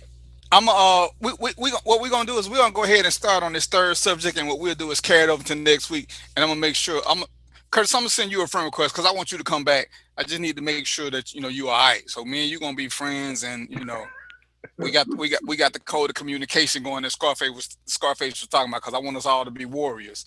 So right, go ahead and put the next one up. It's so, and you make it so small when I be looking at it. Oh man. So we always see the one about relationships, and I hate them. The man cooks, he cleans his own house, he cooks his own food, pays and manages his own bill. As a woman, what else can you add to that man's life other than sexual activities? All right, and I've seen this one probably for the last 3, 4, 5 years, and I hate it when I see it, but it seems like that's a lot of men's, and I'm quick to call them dudes. That's a lot of dudes' mentality, because, and I'm gonna start this one off, and I'm gonna make it quick so I can get to the rest of the people. Everybody should be able to support their own lifestyle. When we become one, what I'm doing should enhance her. What she's doing should enhance me, because some of the things we're going to do are going to combine. But she should still be able to afford her own lifestyle. I can't get with Trina, and Trina's doing one something, and all of a sudden Trina want a Lamborghini. Well, she didn't have a Lamborghini before me. So to already want it like that is too much. So when we looking at this relationship thing, because men always claim they make the money, what does a woman bring? And one of the things I preach about is you got to know what the market bears, because you only worth what the market will pay for you. If I cook and clean and a woman tells me those are her greatest attributes, as Brian says, see, I'm already cancel her. If that's all you do is cook and clean, well, I ain't messing, I don't eat a lot. So your greatest attributes don't appeal to me. But for the guy who don't cook and like to eat and is messy, maybe that does. But, and then we get to Brian's last subject. If he paying for everything, but he probably gonna let her cook and clean and be barefoot and pregnant, because I'm No, gonna we pick on got her. people for that. What's up? So then what is she gonna what do you want for her to bring to you other than sex? Scorpio. Scorpio. Companionship. Companionship. That's That's sex. what it's about. That's Well, sex. no. Well, I mean, companionship is a multi-layered thing. Like it's not just sex. It's about what really what we are able to communicate on and about. You know what I'm saying? Because I think for me, that's most of how I'm attracted to someone anyway. It's never just kind of based on sex. Companionship, like friendship, can be rented. No, it can't. Yeah, oh yeah, it can. When you make a lot of money, you will get the best people to lie for you and say whatever you want to. They're rentable friends. I That's why can they see got through them. that. I can see through that. You're right, and it all works until you try for a crime. That everybody that you've been donating to, they're gonna be the best of friends. They're gonna give you alibis. When you want companionship, you know who's the best person? Somebody who you paying, they get to go home. They're gonna give you more. See, when I'm gonna use my favorite couple right here, right now. As much as they love each other, he ain't gonna tell me that she don't never put her black woman in effect and start raising hell.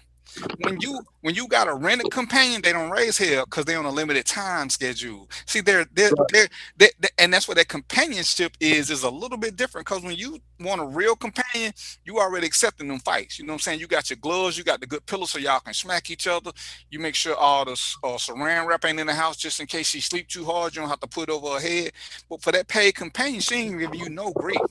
So what is it that you truly want other than sex? What can this woman add to you that you can't get from a rental center? B, you the man of the hour.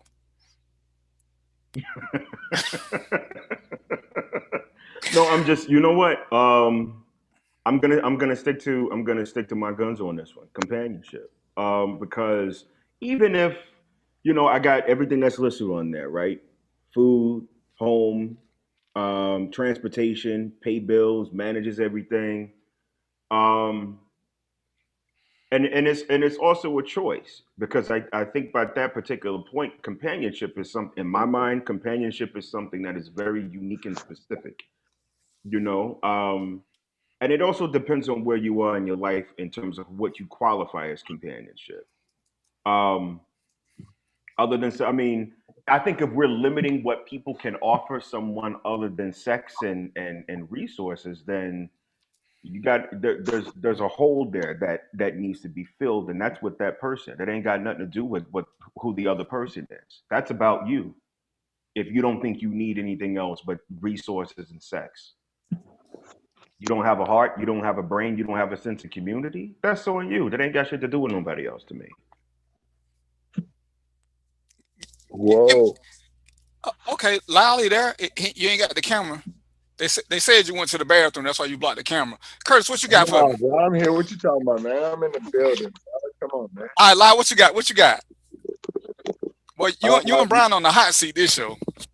oh man, well look, I can't see the comments and you ain't relaying them, so I don't know. I don't know what they're saying. I just know what I know. So what's the question?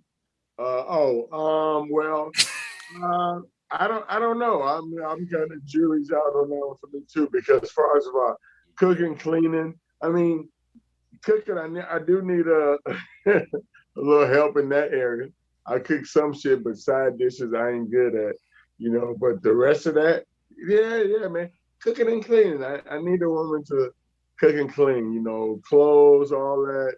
I send my shit to the cleaners, I don't iron much, and if I do, I can do it my damn self. So, but I think that we put and let's be for real, sexual activity is a big thing, right? Mm-hmm. But that comes in different forms, and some of these other things y'all make connected to sexual activity, but that's not the root. And so most things that we do will lead back to that later that evening. But I'm just saying, you want a woman for a lot more things. Companionship, like B said, is a lot more than just sexual activity. I mean, I love that I have the NBA, so I don't really get lonely. I watch a lot of basketball, but I mean, I ain't gonna lie, there are maybe a few times, that I'd be like, damn, having a woman full time might be okay. You know what I'm saying? But the companionship, the sex that comes with it, but there would definitely be a lot more value than just sex. Say that. So you want to live in sexy maid? Yes. Yes. I'm gonna go to Curtis. Curtis, get us out the darkness, brother. Curtis, whatever. You asked me what I want, I told you. I know People it. want my answer, goddammit. That's what I want. I got these new hardwood floors, and I don't know how to clean them or varnish them or mop them. Goddamn, I need a woman to come do this. Ooh-wee. Good Lord, boy. I know. You know what? Mark is texting me now. I'm glad we in the last 5 minutes of this show because I cannot take this. I know I'm finna be banned for 3 weeks. Curtis, what you got for me, bro? I'm He sorry. ain't finna I talk can't with his wife even. right there. He ain't even say shit. I mean, what else can she bring on the sexual activity? I look at it like this: when you're looking at companionship, Marcel, I'm gonna need for you to stop looking at him. Do I need to send you to another room? Right. He had the threatening eyes. You know He what I'm got the saying? fearful eyes. and shit like I'm just that. being petty, y'all. Hey, I know you. Hey, Right. You look like Marcel, you want some you need my Republican? permission to speak. You want some Republican Permission shit, to Marcel? speak. Marcel, you want some Republican shit? I'm gonna need you to stop. Go ahead, Curtis. I think companionship is a big thing because you're looking at companionship. You're looking at more than just someone just taking up space with you. You know what I'm saying? Having a woman as your companion for a man, it covers so many different levels for you. Like the reason why I think it's necessary is because a real woman, a real queen, can see past your bullshit and call you out on it and help you to become better than what you are. Because you gotta be real. We as men, a lot of times, depending on your upbringing, it's hard for you to accept being wrong. It's hard for you to accept that something that you're doing is not necessarily the best way to handle things. So having somebody that can actually sit you down and say, hey, babe, I love you, but this, that, and the third, like my wife can do very well, whether I like it or not, is necessary. You know, it's all about giving and take. It's all about having someone that can help you become a better person. A lot of friendships, yeah, a lot of your friends, they'll agree with you because they like the benefit of having you as a friend. But a companion can deal with you on a level where they're not necessarily concerned about whether you're going to like what they say or not. And I think that's an important thing you touched on because one of the things that I'm adamant about is I don't want to ride or die chick. I want a chick when I say something stupid, she said, hey, come here, get some of this and go to sleep. Because what you just said was dumb as hell. And there are a lot of men who are into the puppet woman who just going, I need a woman who's going to support me regardless. No, I don't want you to support me regardless. When I'm doing something stupid, and we all do something stupid from time to time, I need somebody who I trust enough that when they tell me that, even when I try to ignore them, they don't let me just ignore them. They do what Varshay do. They hit you across the head with something. I ain't gonna tell you about the time Trina hit me with the frying pan. That's another show. But for most of us, well, I ain't even say most of us. A lot of us men, we need that woman in our life who can check us. And I say this all the time. Most women, as my man said, the real queens, they gonna do little shit to get checked, to see how we check them. If we check them appropriately and like a grown-up, they become putty. If we don't, then they just bypass us because every woman tries your patience. And she want to see how you going. And most of us need that same thing because we know we do dumb shit. And sometimes we don't know it's dumb because we've been doing it for so long. And we need that woman who, when she said, hey, you want some real stupid shit, and we sit there and we try to fight back with her. Me and Trina had a fight and she trying to make me see something that I don't want to see. I know she's right, but I don't want to hear. I want her to just leave me alone. And a lot of men want that. We don't want to go through all this where you can point out all my flaws or weakness because, you just bringing me down. No, I'm just telling you the truth. You just don't like it. And you have to have that happy medium because I don't want a chick who's going to let me go out and do something to make me feel good and it's going to be the end of our relationship. Yeah, go on and give me some. And Trina, don't hit me with the frying pan. Give me a back rub or something and make me lay down. Don't hit me with the frying pan, Trina. I'm blinking twice. Curtis, you catch that? I'm blinking twice, Curtis. Slow blink. But every man don't want that. Some men want that coming to America. How will you jump? They want that. And I need to jump in there. I need to jump in there, and I want to say something. Hey, Curtis meet Roy. Roy's in Florida, so if you need somebody, when he pull up, just kick the one down. Roy's the guy. Hey, right. Go ahead, Roy. What's going on, Varshay? The irony of this is I agree with Brian about the companionship because you know me. I talk about it all the time. I love to cook. I've openly said that whoever I'm with, the woman I'm with, doesn't even have to want to be in the kitchen because I enjoy cooking that much. So I do all that stuff. We had this conversation, the first part of the meeting before. That's called being a damn adult. If you are over the age of 25 and you got bills, I don't care if you're a man or a woman. You're supposed to be doing that shit. That's what you're supposed to do. If you making the bills, yeah, you're supposed to pay them. You're supposed to take care of who you are and what you are as an adult. Now, this is where I'm gonna jump into kind of what you and Curtis said, because this is my thing as far as that goes. We like to make the distinction between a man and a male. Hey, baby. So I think we need to be very distinctive when we do that, because see, a man understands what he needs to do. He understands and knows that he's not right all the time. And you're absolutely correct. I don't want that puppy dog that's like, oh, Roy, well, whatever you want to do.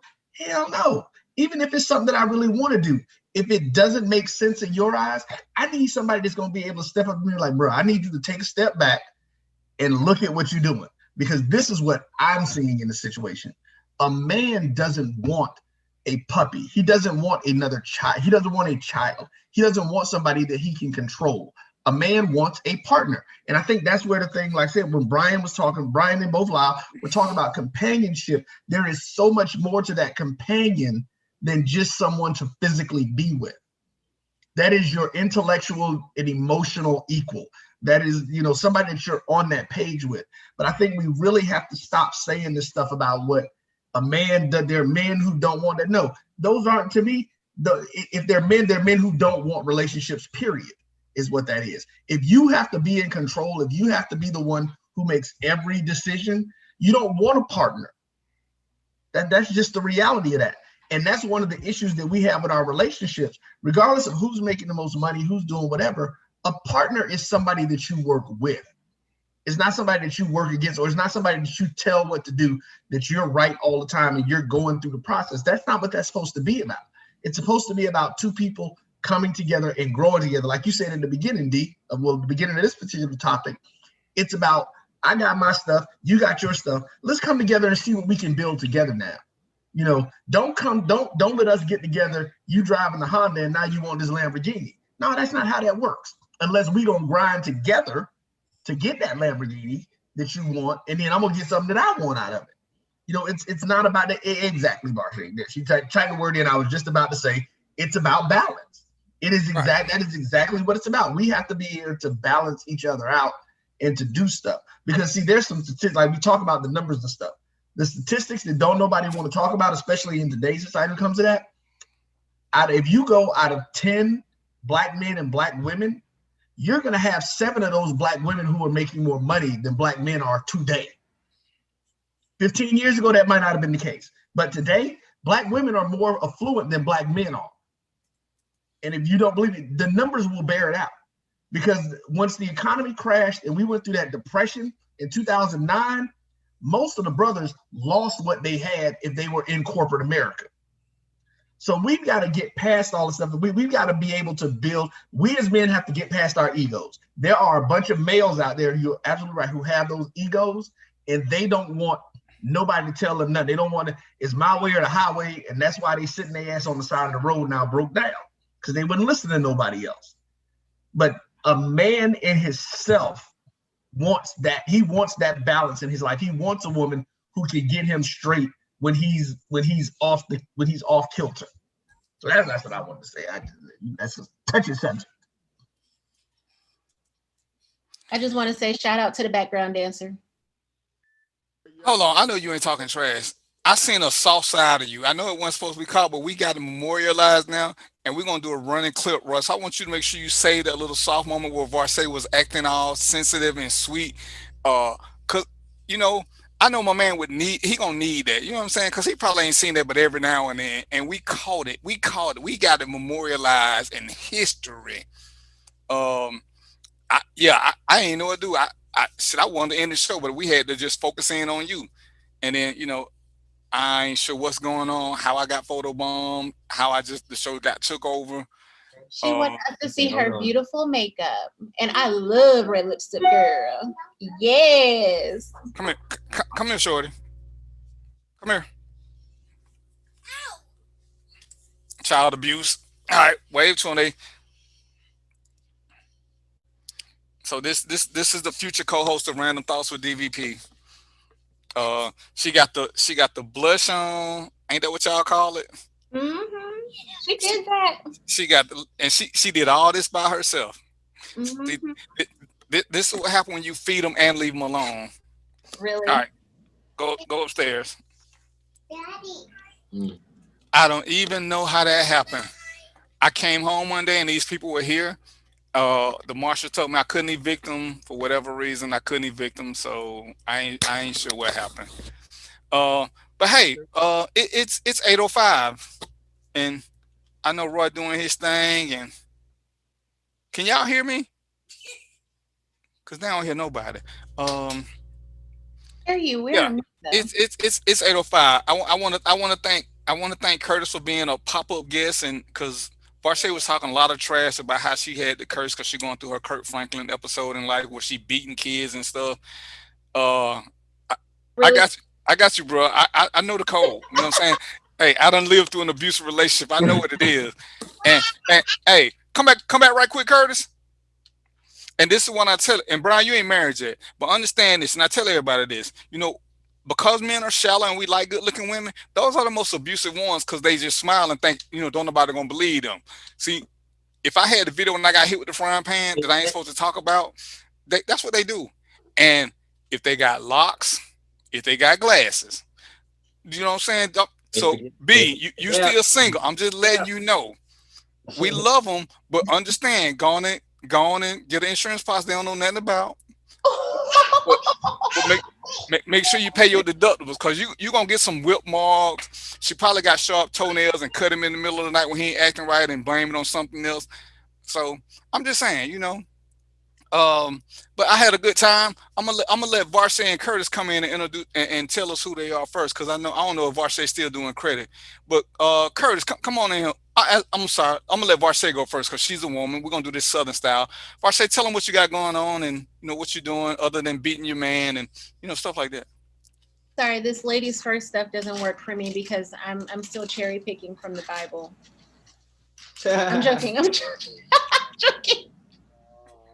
I can take a joke. I can take a joke. I got him too. So yeah, he ain't sensitive. I wear lots of hats, but my hat in this moment is the abusive wife. Well, that's your hat all the time, but tell them about your business stuff when you ain't running a brothel, making six figures, and the whole. I'm sorry.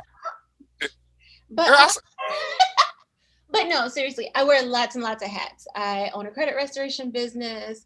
My main baby right now is my waist bead business because I'm in love with it. I'm embracing African culture by sharing those self-love pieces to adorn the wombs of other women. So that's my thing right now. It's so awesome. I'm in love with it. And torturing my husband. I get on his nerves every day. I thought that's the part of the contract that y'all put in that invisible ink that we don't see till later on. Oh, I made him sign an NDA. I ain't even gonna say nothing. Curtis, come on here and tell us what you can tell us. And like I said, me and Roy gonna rescue you, bro. Hey, I got you. Well, currently I am an active duty service member, 15 years active duty Navy, service member E6. Also a total life changes representative, helping people to attain their life goals, weight goals, health goals, and things like that. Also working with building our Lux Adornments brand, because trust me, men, adorning your wife with waist beads, it will change your life. I'm not trying to throw in a sales plug. I'm just giving you some hips, giving you some golden nuggets, okay? And full-time dad. Hey, let me ask you a question. Do these waist beads come with like electrical current so we can get them to act right? So I mean, is it like a waist taser? Like a shot collar? Yeah, let me get two of them. If I need the 50,000 volt kind. They'll make you act right though. You said the waist beads were for women. Oh no. We wear them. They wear them, but trust, bro, they are for us. I let him think that. Oh, sucky now. I may have to check that one out on YouTube and see. I don't know if I'm old enough for that. According to the comments, you might be too old. It says you would look at the beads and turn over and go to sleep. I already told you I should hit me with a frying pan. If she got bees on, I'm thinking she might try to choke me. So I'm about to put my hand around my own neck and take me a nap. You know what I'm saying? I know violence in the home place. So how can they find your waist beads, Vashay? My actual website is www.luxadorments.com, but we mostly sell on Etsy. We're Etsy bestsellers. I have my link tree. I'll post it in the comments. But yeah, Yeah, and post something and tag me on it. I'll show you stuff. I will. I got you. Yeah, you've been around. So you don't do the credit anymore? Of course I do. I can't let my people go by the wayside, but it's Okay. just not my passion at this moment. Okay, well you ain't saying nothing about it. We still trying to get our people up to speed. So tell them Yes, how to you get their did. Yes, tell you them how to did. get You their credit missed it. straight. Oh, I was probably being terrorized by my Yes. soul train dancer. She is killing it though. Yeah, she killing it. All right, mindless chaos. Come on, tell us, because I know you got a show coming up soon. I do. I appreciate it, people. That's right. Brian Reveals, my debut show starts next Wednesday, March 24th at 10 p.m. Eastern, 9 Central. Brian Reveals show streaming on Facebook Live and YouTube. So come check me out. First topic of the show is going to be love versus relationships, and we're going to go deep on this one. So if you thought that I was saying some bullshit on here, come check me out because we about to have some fun. All right, Mr. 976, because oh man, you got to go back and read the comments. They've been on you and Brian the whole show. Oh well, I guess I will have to go back. Makeup is more in the building, professional hairstylists and makeup artists. Your volume is really bad. Get up now. Can you hear me? I don't see the little thing. Yeah, I'm not muted, but I don't see. Stop. Am I on? Can you hear me? Can y'all hear? Can y'all hear loud? Barely. Very low. You may have to move closer to the mic. Just say that. Hey, real quick, makeup and more. Like I said, y'all can check me out on Facebook, Instagram. Hey, just making the ladies happy. I'll be at the Mac at Perimeter this Sunday, hooking the ladies up. So anything y'all need, check me out. And that's hair, styling, whatever. Photo shoot. Y'all know what I do. Go ahead, super producer.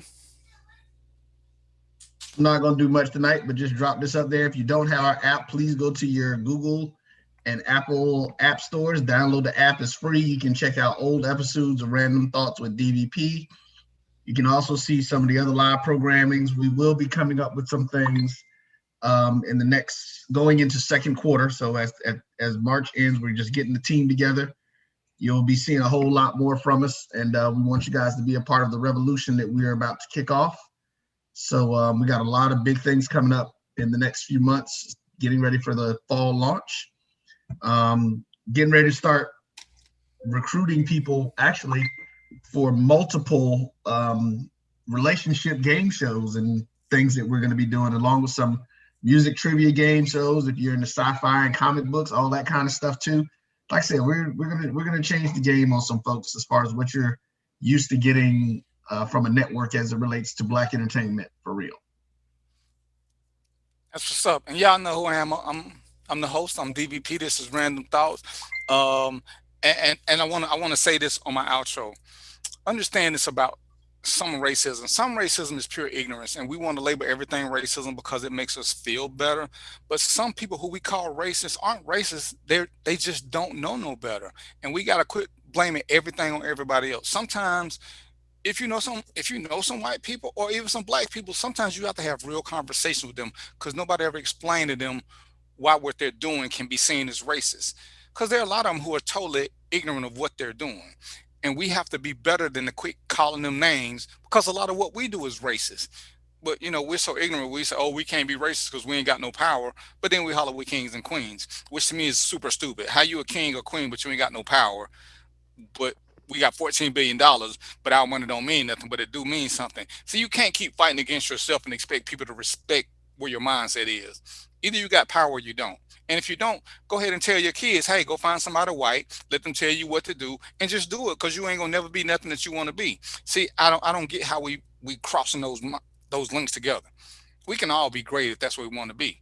As as Brian hinted at, and even Varshay, you know, most of us strive to be better. Some don't. Some like what we are, and that's okay. Don't let people tell you to be more than you want to be. Sometimes mediocrity is what some people are actually the best at, and we need them because they're tiers to this. Everybody can't be at the top. You know, I'm gonna put Varshay and Brown on the spot. They need workers. If everybody's trying to run their own thing, then who gonna work? Everybody ain't meant to be there, and it's okay if you're meant to be a worker. Accept that and be the best worker and get paid for it. Look at them football players. They're all workers. They're millionaires. It's okay to be a worker. Just don't be a worker for a sub, $6 company for all your life. All right. So with that being said, I want to thank you guys for being here. I know we ran past our timeline. My Geritol is wearing off. So I got to do what old people go do. I'm gonna take me an extra dose because Trina said something about some waist chains. So I'm gonna see what these waist chains do. I'm gonna take Curtis and Lee at their advice that Varshay said the waist chains is for us. So I'm gonna see what this waist chain is about. I still want the kind with some electric thing to them just in case. But we're gonna have some more crazy conversations, and I'm gonna get Varshay after her cursing spree is over to come back with my favorite super new guest, Curtis. And we're going to talk about some more stuff, some more uncomfortable conversations, some more random thoughts with DVP. Up until then, I will see you guys in 6 days and 22 hours and 22 hours and some change. Until then, y'all know it is peace, popcorn, and chicken grease. And we out.